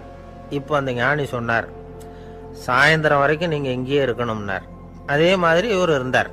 சாயந்தரமாக அந்த ஞானி சொன்னார், ஐயா, இப்போ கொஞ்ச நேரத்தில் அந்த கழுதை இந்த வழியாக திரும்பி வரும், அதையும் கவனித்து பாருங்கன்னார். இவரும் கவனித்து பார்க்குறார். கழுதை வந்தது. அது முதுகில் சலவை செய்யப்பட்ட துணி மூட்டை, அது பாட்டுக்கு சுமந்துக்கிட்டு போய்கிட்டு இருக்குது. பெரியவருக்கு ஒன்றும் புரியல, பொறுமை இழந்துட்டார். சரி சுவாமி, இந்த கழுதைக்கும் உங்கள் ஞானத்துக்கும் என்ன சம்பந்தம் அப்படின்னார். இப்போ அந்த ஞானி விளக்கினார். ஐயா, இந்த கழுதை இதே மாதிரி தினமும் காலையில் அழுக்கு மூட்டைகளை சுமந்துக்கிட்டு ஆற்றுக்கு போகுது, மாலையில் வெண்மையான சுத்தமான துணிகளை சுமந்துக்கிட்டு திரும்பி ஊருக்கு போகுது. காலையில் இது போகும்பொழுது முதுகில் அழுக்கு மூட்டைகளை சுமந்துக்கிட்டு போகிறோமேங்கிற வருத்தமும் அதுக்கு கிடையாது. சாயந்தரம் திரும்பி வரும்பொழுது சுத்தமான துணிகளை சுமந்துக்கிட்டு வர்றோமேங்கிற மகிழ்ச்சியும் அதுக்கு இல்லை. இதை பார்த்து தான் நானும் அது மாதிரி ஞானத்தை கற்றுக்கிட்டேன் அப்படின்னாராம். அதனால் யார் கற்றுக் கொடுக்குறாங்க அப்படிங்கிறத விட எதை கற்றுக்கிறோம் அப்படிங்கிறது தான் முக்கியம். ஒரு சினிமா பார்க்குறோம், ஒரு அருவி கொட்டுறது மாதிரி காட்சி வருது, தண்ணீர் வழியுது. படம் முடிஞ்சதும் பார்த்தீங்கன்னா அந்த திரை என்ன நனைஞ்சு போயா இருக்கும். ஒரு தீப்பிடிச்சு எரியிற காட்சியை சினிமாவில் பார்க்குறீங்க, காட்சி முடிஞ்சதும் அந்த வெண் திரையே கருகி போயா இருக்கும். படத்தில் வர்ற தண்ணீரும் நெருப்பும் அந்த திரையை பாதிக்கிறது இல்லை. நாம் அந்த திரை மாதிரி இருக்கிறதுக்கு கற்றுக்கணுமா. அந்த பக்குவம் வந்துவிட்டதுன்னா இன்பமும் துன்பமும் நம்ம எதுவும் செய்யாது. ஒரு சினிமாவை பார்க்குற வரைக்கும் சிரிக்கலாம், அழலாம். பார்த்துட்டு வெளியில் வரும்பொழுது அழுதுகிட்டே வரக்கூடாது. ஒருத்தர் வந்தார், அப்படி படம் முடிஞ்சு வெளியில் வரும்பொழுது அருவி மாதிரி கண்ணீர் சிந்திக்கிட்டே வரார். ஏன் சார் படம் அவ்வளவு சோகமா அப்படின்னு கேட்டார். இன்னொருத்தர், இல்லை சார் கூட்டம் ரொம்ப குறைச்சல் சார், மொத்தம் படம் பார்க்க வந்தவங்களே 15 பேர் தான் சார் அப்படின்னார் கண்ணீரை தொடச்சிக்கிட்டே. அதுக்கு நீங்கள் ஏன் சார் அழறீங்கன்னு கேட்டார் அவர். இந்த படத்தோட தயாரிப்பாளரே நான் தான் சார் அப்படின்னாரா இவர். நமக்கு முன்னாடி நமக்கு வேண்டிய ஒருத்தர் ஒரு கிளாஸில் நமக்கு பழச்சாறு கொண்டாந்து வைக்கிறாருன்னு வச்சுக்கோங்க. உடனே நாம் என்ன பண்ணுவோம்? எடுத்து கிடுகிடுன்னு சாப்பிட்ருவோம், அடுத்தவங்க யாரும் வர்றதுக்குள்ள. அதை விட்டுட்டு அதை கொண்டாந்து வச்சவர்கிட்டயே அதோட விலை என்ன அப்படி இப்படின்னு நான் கேட்டுக்கிட்டு இருப்போம். நாம் கேட்க மாட்டோம். ஆனால் காந்திஜி அப்படி கேட்டாராம். எப்போ தெரியுமா? 1935. அந்த வருஷம் மே மாதத்தில் ஒரு நாள் காந்திஜி டெல்லியில் இருக்கிறார். அப்போ அவருக்கு 2 டம்ளர் மாம்பழச்சாறு கொண்டாந்து கொடுக்குறாங்க. அதை வாங்குறார். இதோட விலை என்ன அப்படின்னு கேட்டார் காந்திஜி. யாருக்கிட்ட கேட்டாருன்னா மனுபென் காந்திகிட்ட கேட்குறார். அவங்க தான் கொண்டாந்து கொடுக்குறாங்க. காந்திஜிக்கு உதவி செய்யறதுக்காக அவர் கூடவே இருந்தவங்க அவங்ககிட்ட தான் கேட்குறாரு. காந்திஜி சும்மா வேடிக்கைக்காக இப்படி கேட்குறாருன்னு நினச்சிட்டாங்க அந்த அம்மா. அதுவும் இல்லாமல் அதோட விலையை கேட்டால் காந்திஜி நிச்சயமாக அதை சாப்பிட மாட்டார் அப்படிங்கிற பயம் வேற. அதனால் அந்த அம்மா பதில் எதுவும் சொல்லாமல் கம்முன்னு இருந்துட்டாங்க. கொஞ்ச நேரம் ஆச்சு. அந்த பழச்சாறு வச்ச இடத்துல அப்படியே இருக்குது, வச்ச இடத்துல வச்சபடியே இருக்குது. காந்திஜி அதை சாப்பிடவே இல்லை. மனுபென் காந்தி பார்த்தாங்க. மெதுவாக காந்திஜி கிட்ட போய் அதை சாப்பிடுங்களேன் அப்படின்னாங்க. பழச்சாறு விலை என்னன்னு கேட்டேன், அதுக்கு பதில் இல்லை. அது முதல் தப்பு. பதிலை எதிர்பார்த்திருந்தும் அதை பற்றி விசாரிக்கலை, அது 2வது தப்பு. இப்படி 2 தப்புகளை பண்ணிவிட்டு என்கிட்ட இதை சாப்பிடுங்கன்னு சொன்னால் அது எப்படி அப்படின்னு கேட்டாராம் காந்திஜி. மனுபென் காந்தி என்ன சொல்கிறதுன்னு தெரியாமல் திகைச்சு போய் நின்றுக்கிட்டு இருந்தாங்க. காந்திஜி தொடர்ந்து சொன்னாராம், இப்போ என் முன்னாடி வச்சிருக்கிற இந்த பழச்சாறு விலை சுமாராக ஒரு அரை ரூபாயாவது இருக்கும். அது அந்த காலத்து மதிப்பு. இந்த பழச்சாறு இல்லாமல் கூட என்னால் இருக்க முடியும். ஆனால் அவசியமான பொருள்களை வாங்கிறதுக்கு கூட சக்தி இல்லாத மக்கள் இந்த நாட்டில் நிறைய பேர் இருக்கிறாங்க. அப்படி இருக்கிறப்போ எனக்கு என்னத்துக்கு இந்த விலை உயர்ந்த பானம்? இதை இப்போ நான் சாப்பிட்டா என் உடம்பு வேணும்னா ஆரோக்கியமாகலாம், ஆனால் என் மனசு அமைதி அடையாது. எனக்கு என்னுடைய உடல் ஆரோக்கியத்தை விட மன ஆரோக்கியம்தான் முக்கியம். அதனால் இதை நான் சாப்பிட மாட்டேன், எடுத்துகிட்டு போயிடு அப்படின்னாராம். அந்த சமயத்தில் ஒரு அகதி பொண்ணு 2 குழந்தைகளோட காந்திஜியை பார்க்கறதுக்காக வந்தது. வணக்கம் சொல்லிச்சு. காந்திஜி உடனே தனக்கு முன்னாடி இருந்த பழச்சாற்றை எடுத்து அந்த பொண்ணுகிட்டையும் குழந்தைகள்கிட்டையும் கொடுத்து சாப்பிட சொன்னார். அவங்க அதை வாங்கி ரொம்ப சந்தோஷத்தோடு சாப்பிட்டாங்களாம். அதை பார்த்த காந்திஜி முகத்தில் ஒரு புன்னகை, ஒரு பரவசம், ஒரு திருப்தி. அவர் மனசு நிறைஞ்சி இருந்தது. அப்போ அவர் சொன்னாராம், ஆண்டவன் எனக்கு எப்பவும் சரியான சமயத்தில் கை கொடுப்பாருங்கிறது அதுக்கு இதுதான் அத்தாட்சி. நான் ஒரு இக்கட்டான சூழ்நிலையில் இருக்கிறப்ப கூட கடவுளின் கருணையால் அந்த சூழ்நிலை என்னை பாதிக்கலை. என் கூட இவ்வளவு நாள் பழகியும் கூட இங்கே இருக்கிறவங்க எனக்கு அதிக விலையுள்ள பழரசத்தை கொடுத்தாங்க. ஆனால் சரியான நேரத்தில் அதை சாப்பிட வேண்டியவங்களை என்கிட்ட அனுப்பி வச்சு என்னை சந்தோஷப்படுத்தினார் கடவுள், அவருக்கு நன்றி அப்படின்னாராம் மகாத்மா காந்தி. உடல் ஆரோக்கியத்தை விட மன ஆரோக்கியம்தான் எனக்கு முக்கியம்னு சொன்னார் பாருங்க. அதை நாம் எல்லாரும் மனப்பூர்வமாக இன்றைக்கி சிந்திச்சு பார்க்கணும். இந்த காலத்தில் எல்லாரும் அப்படியா நினைக்கிறாங்க? எனக்கு தெரிஞ்ச ஒருத்தர் இருந்தார். தினமும் காலையில் ஒரு காபி சாப்பிட உட்கார்ற நேரத்தில் பக்கத்து வீட்டுக்காரர் வந்து சேருவார் கரெக்டாக. உடனே அவரும் தனக்குன்னு வந்திருக்கிற காப்பியை எடுத்து மனப்பூர்வமாக பக்கத்து வீட்டுக்காரர்கிட்ட கொடுத்துருவார். அதுக்கப்புறம் அவருக்காக வேற காப்பி போட்டு கொண்டாந்து கொடுத்தாலும் வேண்டான்னு சொல்லிடுவார். ஆண்டவனாக பார்த்து சரியான நேரத்தில் அவரை எங்கள் வீட்டுக்கு தினமும் அனுப்பி வைக்கிறார் அப்படிம்பார். ஏன் அப்படி சொல்கிறீங்க அப்படின்னு கேட்டோம் ஒரு நாள். அதுக்கு அவர் சொல்கிறார், எனக்கு என்னோட உடல் ஆரோக்கியம்தான் முக்கியம். இதை கடவுள் புரிஞ்சுக்கிட்டு எங்கள் வீட்டு காப்பியை சாப்பிட்றதுக்கு தினமும் அடுத்த வீட்டுக்காரனை அனுப்பி வைக்கிறார் அப்படின்னார் அவர். ஒரு நீதிமன்றம் அங்கே ஒரு கொலை வழக்கு சம்பந்தமாக விசாரணை நடந்துகிட்டு இருக்குது. அந்த வழக்கறிஞர் ரொம்ப தீவிரமாக வாதாடிக்கிட்டு இருக்கிறார். தன்னுடைய கட்சிக்காரர் நிரபராதிங்கிறது அவருக்கு நல்லா தெரியும். அதனால தான் அவர் சார்பாக வாதாடுறதுக்கே ஒத்துக்கிட்டார். அப்படி அவர் மும்முரமாக வாதாடிக்கிட்டு இருக்கிற சமயத்தில் அவசரமாக தந்தி ஒன்று வந்து சேர்ந்தது. அதை வாங்கி படித்து பார்த்தார். அதுக்கப்புறம் அதை மடித்து தன்னுடைய கோட்டு பையில் வச்சுக்கிட்டு தொடர்ந்து வாதாட ஆரம்பிச்சிட்டார். பேசி முடித்தார். அதுக்கப்புறம் அங்கே கோர்ட்டில் இருந்த சக வக்கீல்கள் அவர்கிட்ட வந்தாங்க. தந்தி ஒன்று வந்ததே, என்ன விஷயம் அப்படின்னு விசாரிச்சாங்களாம். அப்போ அவர் சொல்லியிருக்கிறார், ஊரில் சிகிச்சைக்காக போயிருந்த என்னுடைய மனைவி இறந்து போனதாக தந்தி வந்திருக்குது அப்படின்னாராம்.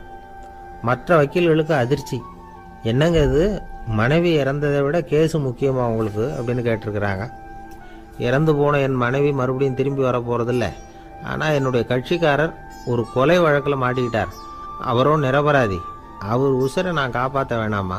இதுதான் என்னுடைய கடமை அப்படின்னாராம். இப்படி இவர் சொன்னதும் எல்லாரும் அப்படியே திகைச்சு போய் நின்றுட்டாங்களாம். சரி, கடமைக்கு முக்கியத்துவம் கொடுத்த அந்த வழக்கறிஞர் யார் தெரியுமா? அவர் தான் இரும்பு மனிதர் சர்தார் வல்லபாய் பட்டேல். குஜராத் மாநிலத்தில் 1875 அக்டோபர் 31 அன்றைக்கு ஜாவேரி பாய் அப்படிங்கிறவருக்கு 4வது பிள்ளையா அவர் பிறந்தாராம். இந்த ஜாவேரி பாய் யார் தெரியுமா? ஜான்சி ராணி லட்சுமி பாய் போர் படையில் ஒரு வீரராக பணிபுரிஞ்சவர். இளம் வயசில் வல்லபாய் படேல் ரொம்ப சிரமப்பட்டு படிச்சிருக்கார். விடாமுயற்சி வெற்றியை கொடுத்தது. கல்லூரியிலையும் காலடி வச்சார். அதுக்கப்புறம் வக்கீல் பட்டத்தையும் வாங்கினார். பிரிட்டிஷ் ஆட்சி நடந்துக்கிட்டு இருந்த சமயம் குஜராத்தை சேர்ந்த பர்டோலி தாலுகாவில் விவசாயிகள் மேலே அரசாங்கம் திடீர்னு நில வரியை வசதி விட்டு தான். ஏழை விவசாயிகள் ரொம்ப கஷ்டப்பட்டுருக்காங்க. அரசாங்கம் வரி செலுத்தாத விவசாயிகளின் நிலங்களை எல்லாம் ஜப்தி செஞ்சுதான். அரசாங்கத்தை எதிர்க்கிறவங்களையெல்லாம் கைது பண்ணி சிறையில் அடைச்சுட்டாங்களாம். சில பேர் வீடு வாசல் ஆடு மாட்டையெல்லாம் விற்று கூட வரி கட்ட வேண்டிய நிலைமைக்கு ஆளாயிட்டாங்க. வழக்கறிஞர் வல்லபாய் படேல் நில வரியை உடனே ரத்து பண்ணணும் அப்படின்னு பம்பாய் கவர்னருக்கு ஒரு கடிதம் எழுதினார். எந்த பலனும் இல்லை. உடனே எல்லா விவசாயிகளையும் அணி திரட்டினார். அதுக்கு தானே தலைமை தாங்கினார். சத்தியாகிரகம் நடத்தினார். அந்த பகுதியில் எந்த வேலையும் நடக்கலை. வேறு வழி இல்லை. ஆட்சியாளர்கள் உடனே வரியை ரத்து பண்ணாங்க. சிறையில் இருந்தவங்களெல்லாம் வெளில விட்டாங்க. 1928 ஆகஸ்ட் 6 சர்க்காருக்கும் விவசாயிகளுக்கும் இடையில் ஒரு உடன்பாடு ஏற்பட்டது. அதுக்கப்புறம் தான் நிலைமை சரியாக போச்சான். வல்லபாய் பட்டேலின் பொது சேவையை பாராட்டின பொதுமக்கள் அவருக்கு சர்தார் அப்படிங்கிற பட்டத்தை கொடுத்தாங்களாம். சர்தார்னா தலைவர் அல்லது தளபதின்னு அர்த்தம். இரும்பு மனிதர்னு இவருக்கு பேர். இருந்தாலும் நகைச்சுவை உணர்வும் இவருக்கு நிறைய உண்டு. ஒரு தடவை ஒரு பத்திரிகை நிருபர் வந்திருக்கார். சர்தார் பட்டேல்கிட்ட அவருக்கு பிடிச்ச பண்பாடு கலாச்சாரம் எது அப்படின்னு கேட்கணும்னு ஆசை. அதனால் அவரை பார்த்து கேட்டாராம், ஏங்க உங்களுக்கு பிடிச்ச கல்ச்சர் எது அப்படின்னு கேட்டிருக்கார். இதுக்கு சர்தார் பட்டேல் சொன்ன பதில் என்ன தெரியுமா? எனக்கு பிடிச்ச கல்ச்சர் அக்ரிகல்ச்சர் அப்படின்னாராம். ஒருத்தர் குதிரை ரேஸுக்கு போனார். பணம் கட்டினார், தோற்று போயிட்டார். மறுபடியும் போனார், பணம் கட்டினார், தோற்று போனார். அடுத்த தடவையும் பணம் கட்ட போனப்போ அவரை தடுத்து கேட்டோம், ஏன் சார் ஏற்கனவே விட்டது போதாதா, இன்னமும் இருக்கிறத விடணுமா அப்படின்னு கேட்டோம். விட்டதையெல்லாம் மொத்தமாக எடுக்க வேணாமா சார், அதுக்காக தான் தொடர்ந்து பணம் கட்டுறேன்னார் அவர். இவரை திருத்துறது ரொம்ப கஷ்டம். இது ஒரு மனநோய். மனநோய்களில் பல வகை உண்டு. மனநோய்கள் பிரிவு அட்டவணையில் சூதாட்டம்ங்கிறது அவதியுறும் நோய் அப்படிங்கிற தலைப்பில் வருது. சூதாட்டம் 2 வகைப்படும்னு சொல்கிறாங்க உளவியல் நிபுணர்கள். ஒரு வகை எப்படின்னா, நண்பர்களோடு சேர்ந்துக்கிட்டு மகிழ்ச்சியும் கிளர்ச்சியும் அடையிறதுக்காக ஈடுபடுறது. பிரச்சனைகளை தீர்க்கறதுல ஒரு ஆர்வம். கேளிக்கைக்காக கொஞ்சம் விட்டு பிடிக்கிறது அப்படிங்கிற மனுஷனுடைய அடி மனசில் உள்ள விபரீத பிணைய சுபாவம், இதெல்லாம் அதுக்கு காரணம். இன்னொரு வகை எப்படின்னா, சூதாட்டத்தில் ஈடுபட்டு ஒரு கட்டாய நிலைமைக்கு ஆளாயிடுறது. ஈடுபடு அப்படின்னு மனசு ஒரு வெறித்தன்மையை தூண்டிக்கிட்டே இருக்கும். இப்படிப்பட்டவங்களுக்கு நாம் தோத்துக்கிட்டு இருக்கோங்கிறது தெரியும். நாம் ஜெயிக்கிறதுக்கான சந்தர்ப்பம் இல்லைங்கிறதும் தெரியும். இதனால் நமக்கும் கஷ்டம், நம்ம சுற்றி இருக்கிறவங்களுக்கும் கஷ்டங்கிறதும் புரியும். அப்படி இருந்தும் சூதாடுவாங்க. இதுக்கு காரணம் சூதாடியின் பகற்கனவு அப்படிங்கிறாங்க நிபுணர்கள். இந்த நிலைமைக்கு கட்டாய சூதாட்டம் அல்லது நிர்பந்த சூதாட்டம் அப்படின்னு பேர் வச்சிருக்கிறாங்க. இப்படிப்பட்ட ஆசாமி இருக்கிறது பூரா விட்டுருவான், கடன் வாங்குவான், திருடுவான். இருந்தாலும் என்னைக்காவது ஒரு நாள் ஜெயிச்சிருவேன் அப்படின்னு சொல்லிக்கிட்டே இருப்பான். விட்டதை எடுத்துருவேங்கிற ஒரு நம்பிக்கை சுடர் அவனுக்குள்ளே எரிஞ்சுக்கிட்டே இருக்கும். இவனை மனநோயாளி அப்படின்னு சொல்லிட முடியாதான். என்ன காரணம்னா, இது மாதிரி ஆளுங்க கிட்ட மன போராட்டமோ கவலையோ பதட்டமோ இருக்கிறது இல்ல. சில விசேஷமான குணங்கள் இவங்க கிட்ட உண்டு. எதிர்ப்பு உணர்ச்சி, சிறுபிள்ளைத்தனம், சட்ட திட்டங்களையும் சம்பிரதாயங்களையும் உட தெரியாத மனப்போக்கு, பொறுப்பில்லாத தன்மை, நெறி தவறி நடக்கிறது எல்லாம் இவங்க கிட்ட உண்டு. ஆனால் வெளிப்பார்வைக்கு ரொம்ப சிநேகமாக இருப்பாங்க, அன்பாக இருப்பாங்க. அப்படி இருக்கிறதாக காட்டிக்குவாங்க. ஆதாயம், சுயலாபம் இதெல்லாம் கருதி தான் பழகுவாங்க. இவங்க கேட்குறப்ப நாம் பணம் கொடுக்கலன்னு வச்சுக்கோங்க, நம்மளை கை விட்டுருவாங்க. நம்ம மேலே அபாண்டமாக பழி சுமத்துறதுக்கு கூட தயங்க மாட்டாங்க. தங்களுடைய சூதாட்ட நடவடிக்கைகளுக்கு சாதகமான காரணங்களை சொல்லிகிட்டு இருப்பாங்க. நீ வேணும்னா பாரு, ஒரே நாளில் நான் இழந்ததையெல்லாம் மீட்டு லட்சாதிபதி ஆறேன்னா இல்லையா பாரு அப்படிம்பாங்க. தோற்று போகிறத ஒரு படிப்பினையாக இவங்க எடுத்துக்கிறதே இல்லை. தோற்று போகிறதுலேயே இவங்களுக்கு ஒரு அலாதியான சுகம். தனக்குத்தானே துன்பத்தை வரவழைச்சிக்கிட்டு இன்பம் அடையிறதுக்கு தன்வதை சுகம் அப்படின்னு பேர். இவங்கெல்லாம் அந்த ரகம். சில பேர் எப்படி தெரியுமா, மந்திர எண்ணங்களை வரவழைச்சிக்கிறது, சூதாடுறதுக்காக ஆஃபீஸில் கையாடல் பண்ணுறது, அடுத்தவங்க கிட்ட இருந்து திருடுறது. இந்த மந்திர எண்ணம் தீவிரமாச்சுன்னா ஒரு மாதிரியாக பேச ஆரம்பிச்சிருவாங்க. தோல்விதான் சார் வெற்றிக்கு முதல் படியும்பாங்க. தன்னால் பகடக்காய்களையும் குதிரை ஓட்டிகளையும், அதாவது இந்த ஜாக்கிகள், அதெல்லாம் கட்டுப்படுத்த முடியுங்கிற பித்து நிலைக்கு இவங்கெல்லாம் தள்ளப்பட்டுருவாங்க. சில சூதாடிகள் ஆராய்ச்சி பார்த்ததுல என்ன தெரிய வந்தது தெரியுமா, அவங்கெல்லாம் குழந்தை பருவத்தில் அன்புக்காக ஏங்கினவங்களாம், புறக்கணிக்கப்பட்டவங்களாம், உதவிகளை பெற முடியாதவங்க, இப்படிலாம் இருந்திருக்கிறாங்க. இவங்க வளர வளர மற்றவங்க சௌகரியம் பற்றி அக்கறை இல்லாதவங்களா ஆயிடுறாங்க. அதிர்ஷ்ட தேவதை தன்னோட இருக்கிறாங்க அப்படிங்கிற அசையாத நம்பிக்கை இவங்களுக்கு. இவங்களை திருத்துறது ரொம்ப கஷ்டம். அதனால பந்தயம், சூதாட்டம் இது மாதிரியான விஷயங்களை விட்டு விலகியே இருக்கிறது தான் நமக்கு நல்லது. ஒரு ஆள் சொன்னான், என்னுடைய குதிரை வேகமாக ஓடுறதுக்கு என்ன வழி அப்படின்னு கால்நடை மருத்துவர்கிட்ட யோசனை கேட்டேன். அவர் ஒரு பாட்டில் நிறைய மாத்திரைகளை கொடுத்து தினம் 2 மாத்திரை விதமாக கொடுக்க சொன்னார். முதல் நாள் 2 மாத்திரையை கொடுத்துட்டு அது மேலே ஏறி உட்கார்றதுக்கு போனேன். அவ்வளவுதான். அதுக்குள்ளே அது அம்பு மாதிரி பாஞ்சு ஓடி போச்சு. நான் இன்னும் உட்காரவே இல்லை, அதுக்குள்ளே பாஞ்சு ஓடி போச்சு அப்படின்னா. அடடா, அப்புறம் நீங்கள் என்ன பண்ணீங்க அப்படின்னு கேட்டாங்க. என்ன பண்ணுறது, மீதி மாத்திரை பூராவே நான் முழுங்கி விட்டு அதுக்கப்புறம் துரத்தி பிடிச்சி அது மேலே ஏறி உட்காந்தேன் அப்படின்னா அவன். துஷ்டரை கண்டால் தூர விலகு, இப்படி ஒரு பழமொழி உண்டு. எதுக்காக இப்படி சொல்லி வச்சாங்க? துஷ்டன் ஏதாவது தொந்தரவு கொடுப்பான், அதனால் அவனை கண்டா பயந்துக்கிட்டு ஓடி ஒளிஞ்சிக்கோ அப்படின்னா இதுக்கு அர்த்தம் அப்படி இல்லை.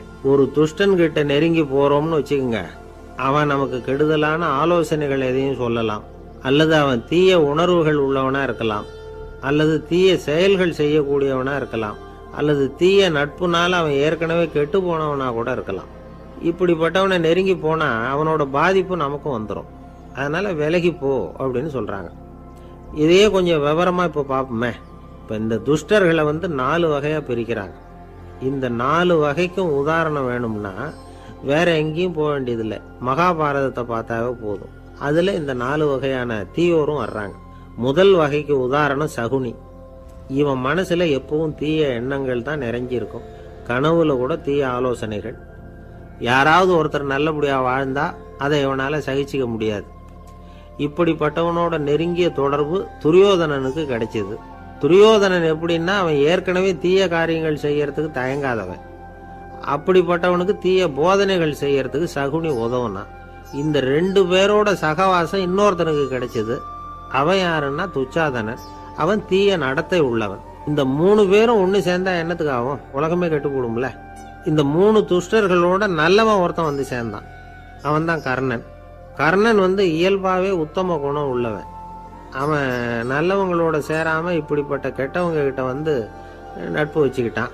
அதனால அவனும் தீய செயல்களில் ஈடுபடுறது மாதிரி ஆயிடுது. துரியோதனனுடைய நண்பனா அவனுடைய ஆதரவுல வளர்ந்ததுனால அவனுக்கு துணையா இருக்க வேண்டி இருக்குது அப்படின்னா. நட்பு உரிமையினால உதவி புரிய வேண்டியது சரிதான், அது தப்புன்னு சொல்ல முடியாது. இருந்தாலும் தீய செயல்களுக்கு உதவி செய்யறது சரியில்லை. புத்தி பலம், புஜ பலம் எல்லாம் இருந்தா கூட தெய்வ பலம் இல்லைன்னா ஜெயிக்க முடியாது. கர்ணன் மகா வீரன். இருந்தாலும் கடைசியில் அவன் கதி என்னாச்சு? அவங்ககிட்ட எல்லா நல்ல குணங்களும் இருந்தது. இருந்தாலும் ஏன் இப்படி ஆச்சு? தீயவர்களுடைய சேர்க்கை தான் காரணம். அவங்களோட சேர்ந்ததுனால இவனையும் அப்படியே நினைக்க ஆரம்பிச்சுட்டாங்கல்ல. 4 வகை துஷ்டர்கள்ல இவனும் ஒரு வகை அப்படின்னு சொல்ல ஆரம்பிச்சிட்டாங்க. அதாவது தீய ஆலோசனைக்கு சகுனி, தீய உணர்வுகளுக்கு துரியோதனன், தீய செய்கைக்கு துச்சாதனன், தீய நட்புக்கு கர்ணன். இப்படி உதாரணமாயிட்டான். அதனால தான் துஷ்டரை கண்டால் தூர விலகு அப்படின்னு சொன்னாங்க. அது புராண காலம். இப்பெல்லாம் நிலைமை கொஞ்சம் வேற விதமாக இருக்குது. அன்னைக்கு ஒரு நாள் அப்படிதான் ஒரு காட்டு பாதையில் யாரோ ஒருத்தர் அடிபட்டு கிடந்தார். யாரோ ஒரு துஷ்டன் அவனை அடித்து போட்டுட்டு போயிட்டான் போல இருக்கு. அந்த வழியாக போன ஒருத்தர் பரிதாபப்பட்டு அவனை போய் தூக்குனார். ஆறுதல் சொன்னார், இதை பாருங்க, இந்த வழியாக எப்பவும் தனியாக வரக்கூடாது.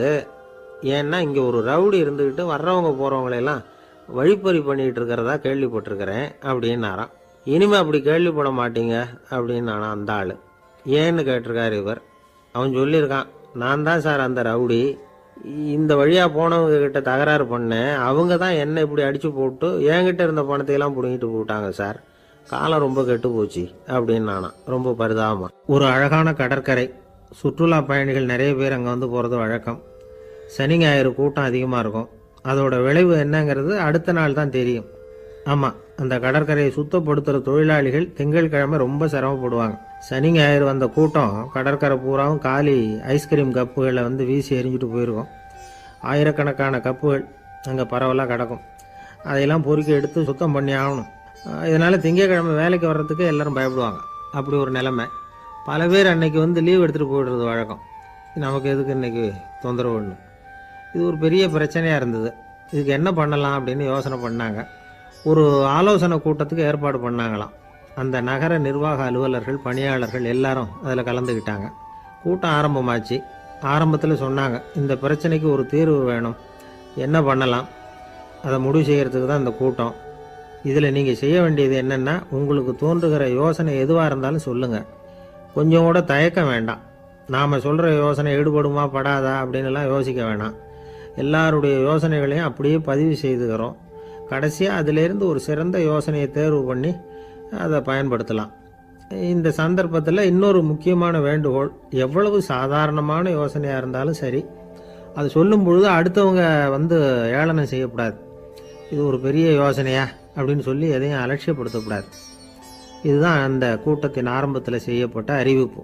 உடனே அந்த கூட்டத்தில் இருந்தவங்க ஆளுக்கு ஒரு யோசனை சொல்ல ஆரம்பித்தாங்க.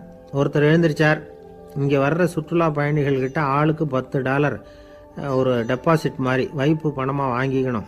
காலி ஐஸ்கிரீம் கப்பை திருப்பி கொடுத்தா அந்த பணத்தை திருப்பி கொடுத்துடலாம். இப்படி ஒரு ஏற்பாடு பண்ணிட்டா கப்புகளை தேடி பொறுக்கிட்டு இருக்க வேண்டியதில்லை. எல்லாம் ஒரே இடத்துக்கு சேர்ந்துடும். அப்படியே நாம் தூக்கிட்டு போய் ஒரு இடத்துல கொட்டி விடலாம் அப்படின்னார். இன்னொருத்தர் எழுந்திருச்சார், கப்பை கீழே போட்டால் $50 அபராதம் அப்படின்னு அங்கங்கே போர்டு எழுதி வச்சுடலாம். கப்புகளை போடுறதுக்கு அங்கங்கே பெரிய கூடைகளை வச்சுடலாம். நாம் சாவகாசமாக அந்த கூடைகளை சேகரம் பண்ணிக்கலாம் அப்படின்னாராம். இன்னொருத்தர் எழுந்திரிச்சு கொஞ்சம் கோபமாக பேசினார். கப்புகளை அவங்க வாயிலேயே திணிச்சுடணும், அதுகளை முன்னு சாப்பிட்டு பார்த்தா தான் தெரியும் அது எவ்வளவு கஷ்டங்கிறது அப்படின்னு ரொம்ப கடுமையாக பேசியிருக்கார். இது வேடிக்கையாக தெரிஞ்சாலும் இந்த யோசனையும் பதிவு செஞ்சுக்கிட்டாங்களாம். இப்படி பல யோசனைகள். கடைசியாக எல்லாத்தையும் படித்து பார்த்துட்டு பரிசீலனை பண்ணாங்க.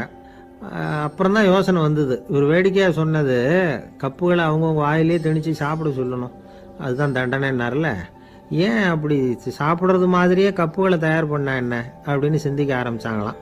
ஆகா, அதுதான் சரின்னு ஒரு முடிவுக்கு வந்தாங்க. அதுலேருந்து உருவானது தான் இந்த வேஃபர் கப்ஸ். ஐஸ்கிரீமை சாப்பிட்டு முடித்ததும் கப்பையும் சாப்பிட்டுடலாம். கோன் ஐஸ்கிரீம் சாப்பிட்றோம்ல, அதுதான். அமெரிக்காவில் மியாமி கடற்கரையில் ரொம்ப காலமாக இருந்துகிட்டு வந்த குப்பை பிரச்சனைக்கு இப்படி தான் ஒரு தீர்வு வந்துதான். இதுலேருந்து நாம் புரிஞ்சிக்க வேண்டியது என்னென்னா, நாம் அன்றாட எத்தனையோ பிரச்சனைகளை சந்திக்கிறோம், அதுக்கெல்லாம் தீர்வு உண்டு. அது எங்கே ஒளிஞ்சிருக்குன்னு கண்டுபிடிக்கணும். அந்த அந்த யோசனையையும் நல்லா தீவிரமாக யோசிக்கணும். யார் என்ன யோசனை சொன்னாலும் அதை அலட்சியப்படுத்தக்கூடாது. அக்கறையோடு கவனிக்கணும், அதை யோசித்து பார்க்கணும். ஒரு அம்மா தன்னோட வீட்டுக்காரரை ஒரு மனநல மருத்துவர்கிட்ட அழைச்சிட்டு வந்தாங்களாம்.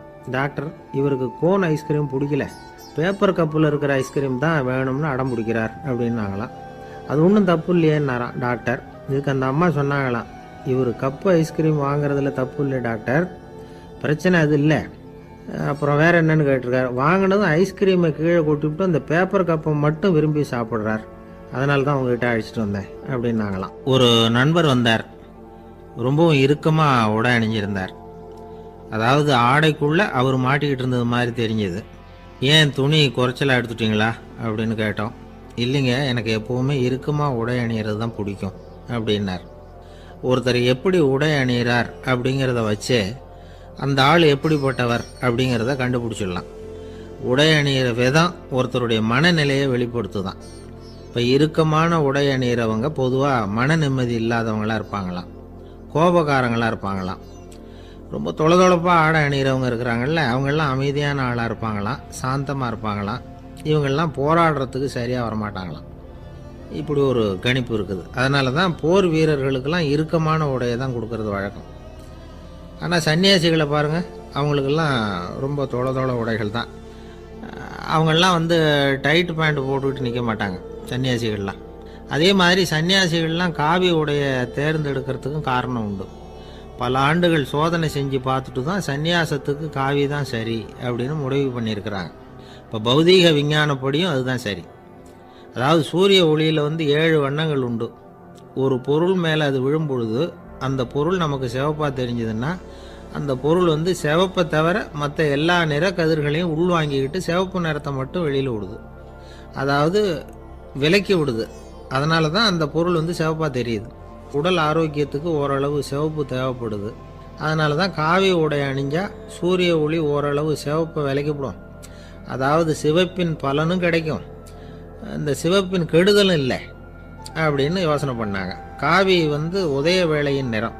கீழ் வானத்தில் கதிர் உதிக்கிற வேளையில் முதல் ஒளி தோன்றுகிற நேரத்தில் காவி நிறம் தான் கசியும்.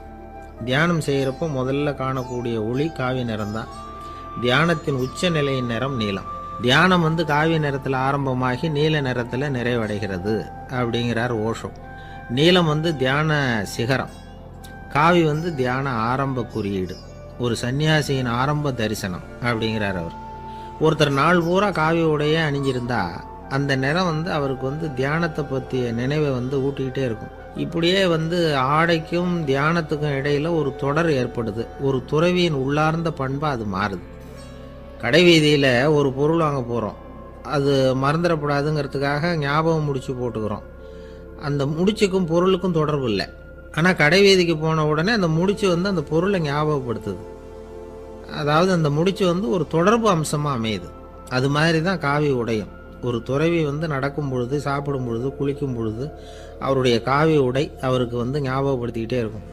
அது ஒரு நிலைப்படுத்தப்பட்ட நினைவாக ஞாபகம் முடிச்சாக மாறிடுது. காவி ஆடை இல்லைன்னா ஒருத்தரால் துறவியாக முடியாதுன்னு அர்த்தம் இல்லை. அதே நேரத்தில் காவி ஆடையால் ஒன்றும் பிரயோஜனம் இல்லை, அதில் ஒன்றும் அர்த்தம் இல்லை அப்படின்னு சொல்லிட முடியாது. இதுதான் உண்மை. இவ்வளவு தூரம் காவி ஆடையை பற்றி சொல்கிறதுனால எல்லாரும் சன்னியாசியாக போயிடுங்கோ அப்படின்னு நாம் சொல்கிறதாக யாரும் நினச்சிடக்கூடாது. மனசுக்கும் நிறத்துக்கும் உள்ள சம்பந்தத்தை தெரிஞ்சுக்கிறதுக்காக தான் இவ்வளவு. நமக்கு தெரிஞ்ச நண்பர் ஒருத்தர் இருக்கிறார், ஆஃபீஸில் வேலை பார்க்குறவர். ஒவ்வொரு மாதமும் 20ஆம் தேதிக்கு பிறகு அவரை போய் பார்த்தீங்கன்னா காவி உடை அணிஞ்சிக்கிட்டு கண்ணை மூடிக்கிட்டு கை ரெண்டையும் விரித்து வச்சுக்கிட்டு தியானத்திலே உட்காந்துருப்பார். ஏன் இப்படி பண்ணுறீங்கன்னு கேட்டேன். அதாவது 20ஆம் தேதிக்கு பிறகு என் கையில் ஒரு பைசா கூட கிடையாது, ஒரு சன்னியாசி லெவலில் இருக்கிறேன், என்கிட்ட எதுவும் செலவுக்கு கேட்காத அப்படின்னு என் மனைவிக்கு நாசூக்காக உணர்த்துறதுக்காக அப்படி உட்காந்துருப்பேன் அப்படின்னு விளக்கம் கொடுக்குறார். என்னுடைய இதயம் ரொம்ப விசாலமானது சார் அப்படின்னார் ஒருத்தர். அப்படிங்களான்னு ரொம்ப மரியாதையா, ஆமாங்க டாக்டர் அப்படி தான் சொல்கிறார், கொஞ்சம் வீங்கி போய் பெருசாக இருக்குதான் அப்படின்னார். இப்பெல்லாம் நம்ம ஊரில் மாமியார் மருமகள் ஒருத்தர் நல்லா புரிஞ்சுக்கிட்டு நல்ல விதமாக தான் இருக்கிறாங்க பல இடத்துல. அதனால் நான் இப்போ சொல்ல போகிற கதையை கேட்டுவிட்டு இந்த காலத்தில் அவ்வளவு மோசமாக யார் சார் நடந்துக்கிறாங்க அப்படின்னு கேட்டு யாரும் சண்டைக்கு வரக்கூடாது. இன்னொரு உண்மையையும் சொல்லிவிடுறேன். அதாவது இந்த கதையை நமக்கு எழுதி அனுப்பி இருக்கிறதே கொஞ்ச நாளில் மருமகளாகவும் அதுக்கப்புறம் கொஞ்ச காலத்தில் மாமியாராகவும் ஆக போகிற ஒரு நேயர் தான். சரி, இந்த கதைக்கு வருவோம். அதாவது ஒரு சின்ன குடும்பம், அந்த வீட்டில் மாமியார் ஆட்சி, அவங்க வச்சது தான் சட்டம். பிள்ளையாண்டான் எப்படின்னா அம்மா சொல்கிறதையும் கேட்டுக்குவான், மனைவி சொல்கிறதையும் கேட்டுக்குவான், நமக்கு என்னத்துக்கு வம்புங்கிற டைப். மருமகள் பேரில் குறை கண்டுபிடிக்கிறதுலேயே அந்த மாமியாருக்கு ஒரு சுவாரஸ்யம். சின்ன சின்ன விஷயத்துலலாம் குத்தம் கண்டுபிடிச்சிக்கிட்டே இருக்கிறாங்க. பொதுவாக எல்லாரும் எப்படின்னா ஏதாவது ஒரு காரணத்துக்காக சண்டை போட்டுக்கிட்டு இருப்பாங்க. அந்த அம்மா எப்படின்னா ஏதாவது ஒரு சண்டையை போடுறதுக்காக காரணத்தை தேடிக்கிட்டு இருப்பாங்க. அப்படி ஒரு மனசு. அந்த மருமக பொண்ணு பாவம் பயந்து பயந்து ஒவ்வொரு காரியமும் செஞ்சுக்கிட்டு வந்தது. இப்படியே பல வருஷம் ஓடி போட்டுது. அந்த மாமியாருக்கும் ரொம்ப வயசாகிட்டுது. இருந்தாலும் அந்த பழைய சுபாவம் மட்டும் மாறவே இல்லை. திடீர்னு ஒரு நாள் பக்கவாதம் வந்து அந்த அம்மாவுக்கு ஒரு பக்கம் கை கால் இழுத்துக்கிட்டுது, வாய் சுத்தமாக பேச முடியாமல் போயிட்டுது, சத்தம் மட்டும் வரும். ஒரு பக்கத்து கை காலை அசைக்க முடியும், பேசுறதெல்லாம் கையால் தான், அதாவது கை சைகையால். இப்படிப்பட்ட நிலைமையில கூட அந்த பொண்ணு தண்ணியோ பாலோ இவங்க எதிரில் கொண்டாந்து வச்சா அதை வேணும்னே தட்டி விட்டுட்டு ஒம்பு வளர்க்குறது. அதுக்கப்புறம் அந்த பொண்ணு தரையை சுத்தப்படுத்தும்ல, அதை பார்த்து ரசிக்கிறது. இருந்தாலும் அந்த பொண்ணு இதையெல்லாம் பெருசுப்படுத்தாமல் ரொம்ப பொறுமையாக தான் இருந்தது. ஒரு நாள் வீட்டில் வச்சுருந்த பாலை பூனை குடிச்சிட்டு போயிட்டுது. வயசான காலத்தில் இந்த அம்மா பால் இல்லாமல் கஷ்டப்படுவாங்களே அப்படின்னு நினச்சி பக்கத்து வீட்டில் போய் கொஞ்சம் பால் வாங்கிட்டு காய்ச்சி மாமியார் முன்னாடி கொண்டாந்து வச்சுது அந்த பொண்ணு. வழக்கம் போல் அந்த அம்மா பாலை தட்டி விட்டுட்டாங்க. இதை அந்த மருமக பொண்ணு கவனிச்சுட்டுது. இவ்வளவு நாள் பொறுமையாக இருந்த இந்த மருமகளுக்கு இன்னைக்கு இதை பார்த்து தான் அசாத்திய கோபம் வந்துட்டுது. கதவுக்கு பக்கத்தில் சாத்தி வச்சிருந்த உலக்கையை எடுத்து மாமியார் தலையில் போட, அது குறி தவறி கழுத்தில் பட, அந்த அம்மா கழுத்தை பிடிச்சிக்கிட்டு ஊன்னு கத்த, இந்த பொண்ணு ஒன்றும் அலட்டிக்காமல் உலக்கையை எடுத்து மறுபடியும் கதவு பக்கம் சாத்தி வச்சுட்டு அது பாட்டுக்கு நடந்து போயிட்டுது. இருந்தாலும் மனசுக்குள்ளே லேசாக ஒரு பயம். கணவன் வீட்டுக்கு வந்ததும் என்ன விஷயம்னு கேட்டால் எப்படி சமாளிக்கிறது?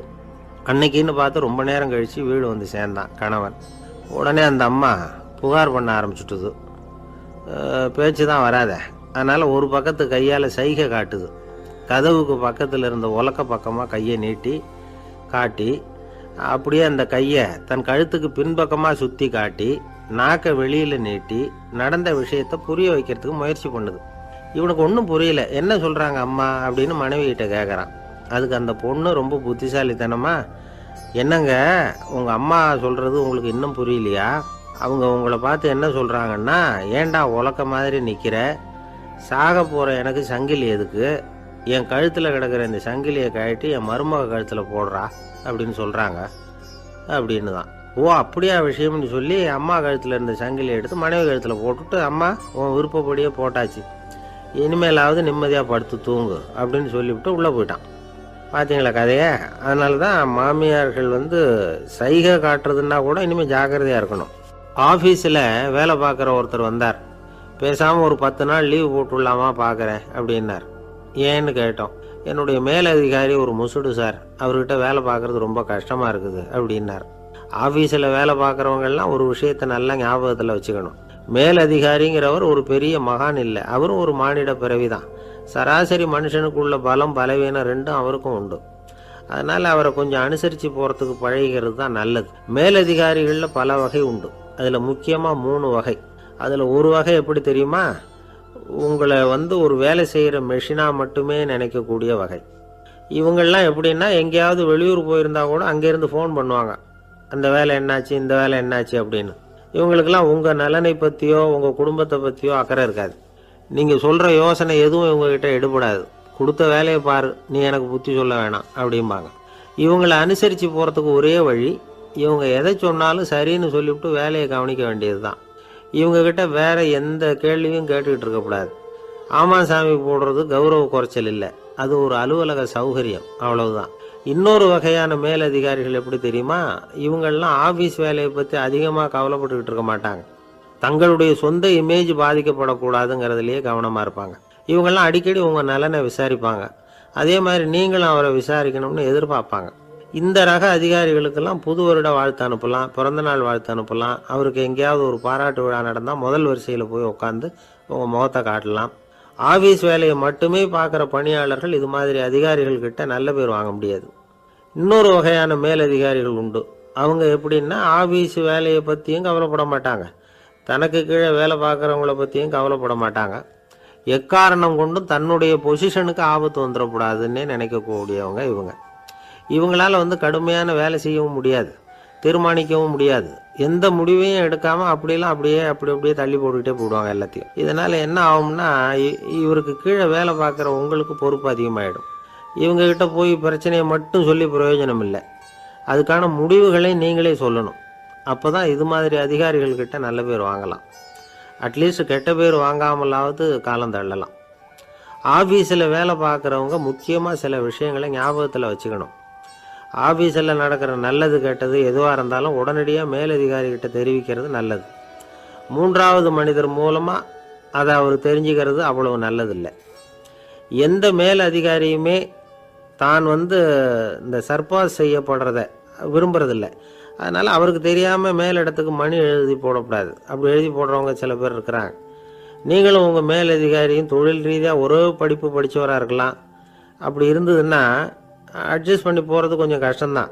இதை மனசில் வச்சுக்கிட்டு நடந்துக்கணும். உங்களுக்கும் அவருக்கும் அபிப்பிராய பேதமா, அது அவருக்கும் உங்களுக்கும் உள்ள தனிப்பட்ட பிரச்சனை. அதை விளம்பரப்படுத்திக்கிட்டு இருக்கக்கூடாது. அது அவருடைய கோபத்தை கிளறும். உங்கள் மேலதிகாரி உங்கள் கூட படித்தவராக இருக்கலாம். அதுக்காக அவரை எல்லாருக்கும் முன்னாடி அடைய கிச்சாமி எப்படிடா இருக்க அப்படின்லாம் கேட்டுக்கிட்டு இருக்கக்கூடாது. பொதுவாக யாரும் அதை விரும்புறதில்லை. இவ்வளவையும் உங்கள் மனசில் வச்சுக்கிட்டு கொஞ்சம் சாமர்த்தியமாக நடந்துக்கிட்டீங்கன்னா ஆஃபீஸ் உங்களுக்கு அவஸ்தையாக இருக்காது, ஆனந்தமாக இருக்கும். ஒரு மேலதிகாரி தன்கிட்ட வேலை பார்க்குற ஒருத்தரை பற்றி ரொம்ப பெருமையாக சொன்னாராம். எங்கள் ஆஃபீஸில் எவ்வளவோ பேர் வேலை பார்க்குறாங்க, எல்லாரும் தினமும் ஏதாவது பிரச்சனைகளை சொல்லிகிட்டு இருப்பாங்க. ஆனால் இவர் ஒருத்தர் மட்டும்தான் இது வரைக்கும் என்கிட்ட எந்த பிரச்சனையும் சொன்னதே இல்லை. அவர் பாட்டுக்கு வருவார், வேலை பார்ப்பார், போயிடுவார் அப்படின்னாராம். நான் உடனே அவ்வளவு பெருமைக்குரிய அந்த ஊழியரை பார்த்து கேட்டேன், ஏன்பா உன்னுடைய மேலதிகாரிகிட்ட நீ எந்த பிரச்சனையும் கொண்டுகிட்டு போகிறதே இல்லையாமே அப்படின்னு கேட்டேன். அதுக்கு அவர் சொல்கிறாரு, ஆமாங்க, அது ஏன்னா அவரால் எந்த பிரச்சனையுமே தீர்க்க முடியாதுங்கிறது எனக்கு நல்லா தெரியும், அதனால் அப்படி செய்கிறேன், வேற ஒன்றும் இல்லை அப்படின்னார் ரொம்ப பொறுமையாக. ஒரு ஊரில் ஒருத்தர் இருந்தான். ஒரு நாள் காலையில் எழுந்திரிச்சான். ஒரு 10 ரூபாய் எடுத்து சட்டை பையில் வச்சுக்கிட்டான். கடை தெருவுக்கு புறப்பட்டான். காய்கறி வாங்குறதுக்காக அவன் போகிறான். காய்கறி சந்தைக்கு போய் சேர்ந்தான். கத்திரிக்காய் 4 கிலோ கொடுங்கன்னா கொடுத்தாங்க. காசு கொடுக்கறதுக்காக சட்டை பையில் கையை விட்டான். பணத்தை காணும். 10 ரூபாயை சட்டை பையில் வச்சுக்கிட்டு தான் வந்தான். அது இப்போ அங்கே இல்லை. வழியில் எங்கேயும் அது விழுந்துட்டு போட்டிருக்கு. அல்லது யாராவது திருடர்கள் தெரியாமல் அதை எடுத்துக்கிட்டு போட்டாங்களா என்னன்னு தெரியல. எப்படியோ 10 ரூபாயை அவன் இழந்துட்டான். கையில் காசு இல்லை. அதனால் கத்திரிக்காயை திருப்பி கொடுத்துட்டு கவலையோடு வீட்டுக்கு திரும்பி வந்தான். அதையே நினச்சிக்கிட்டு இருந்தான். அவனுக்கு துக்கம் அதிகமாக போச்சு. அழ ஆரம்பிச்சிட்டான். காய்கறிகள் வாங்கிட்டு ஆனந்தமாக சமைச்சு சாப்பிட்லாம்னு நினச்சோம், அது முடியாமல் போச்சேங்கிற கவலை அவனுக்கு. அதனால் அதை மறக்கவே முடியல. இது நடந்து கொஞ்ச நாள் ஆச்சு. அதே மனுஷன் இன்னொரு நாள் அதே மாதிரி புறப்பட்டான். பணத்தை எடுத்து பையில் வச்சுக்கிட்டான். காய்கறி சந்தையை நோக்கி போய்கிட்டு இருக்கிறான். இப்போ வழியில் ஒரு ஏழை பையனை பார்த்தான். தம்பி எங்கே போகிற அப்படின்னு கேட்டான்.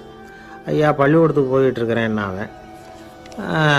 சரி, அதுக்கே இவ்வளவு கவலையோடு போய்கிட்டுருக்கிற அப்படின்னு விசாரித்தான் அவன். ஐயா நான் ரொம்ப ஏழை, வீட்டில் வசதி இல்லை, பரீட்சைக்கு பணம் கட்டணும், இன்றைக்கி கடைசி நாள், என்ன செய்கிறதுன்னு தெரியலன்னா.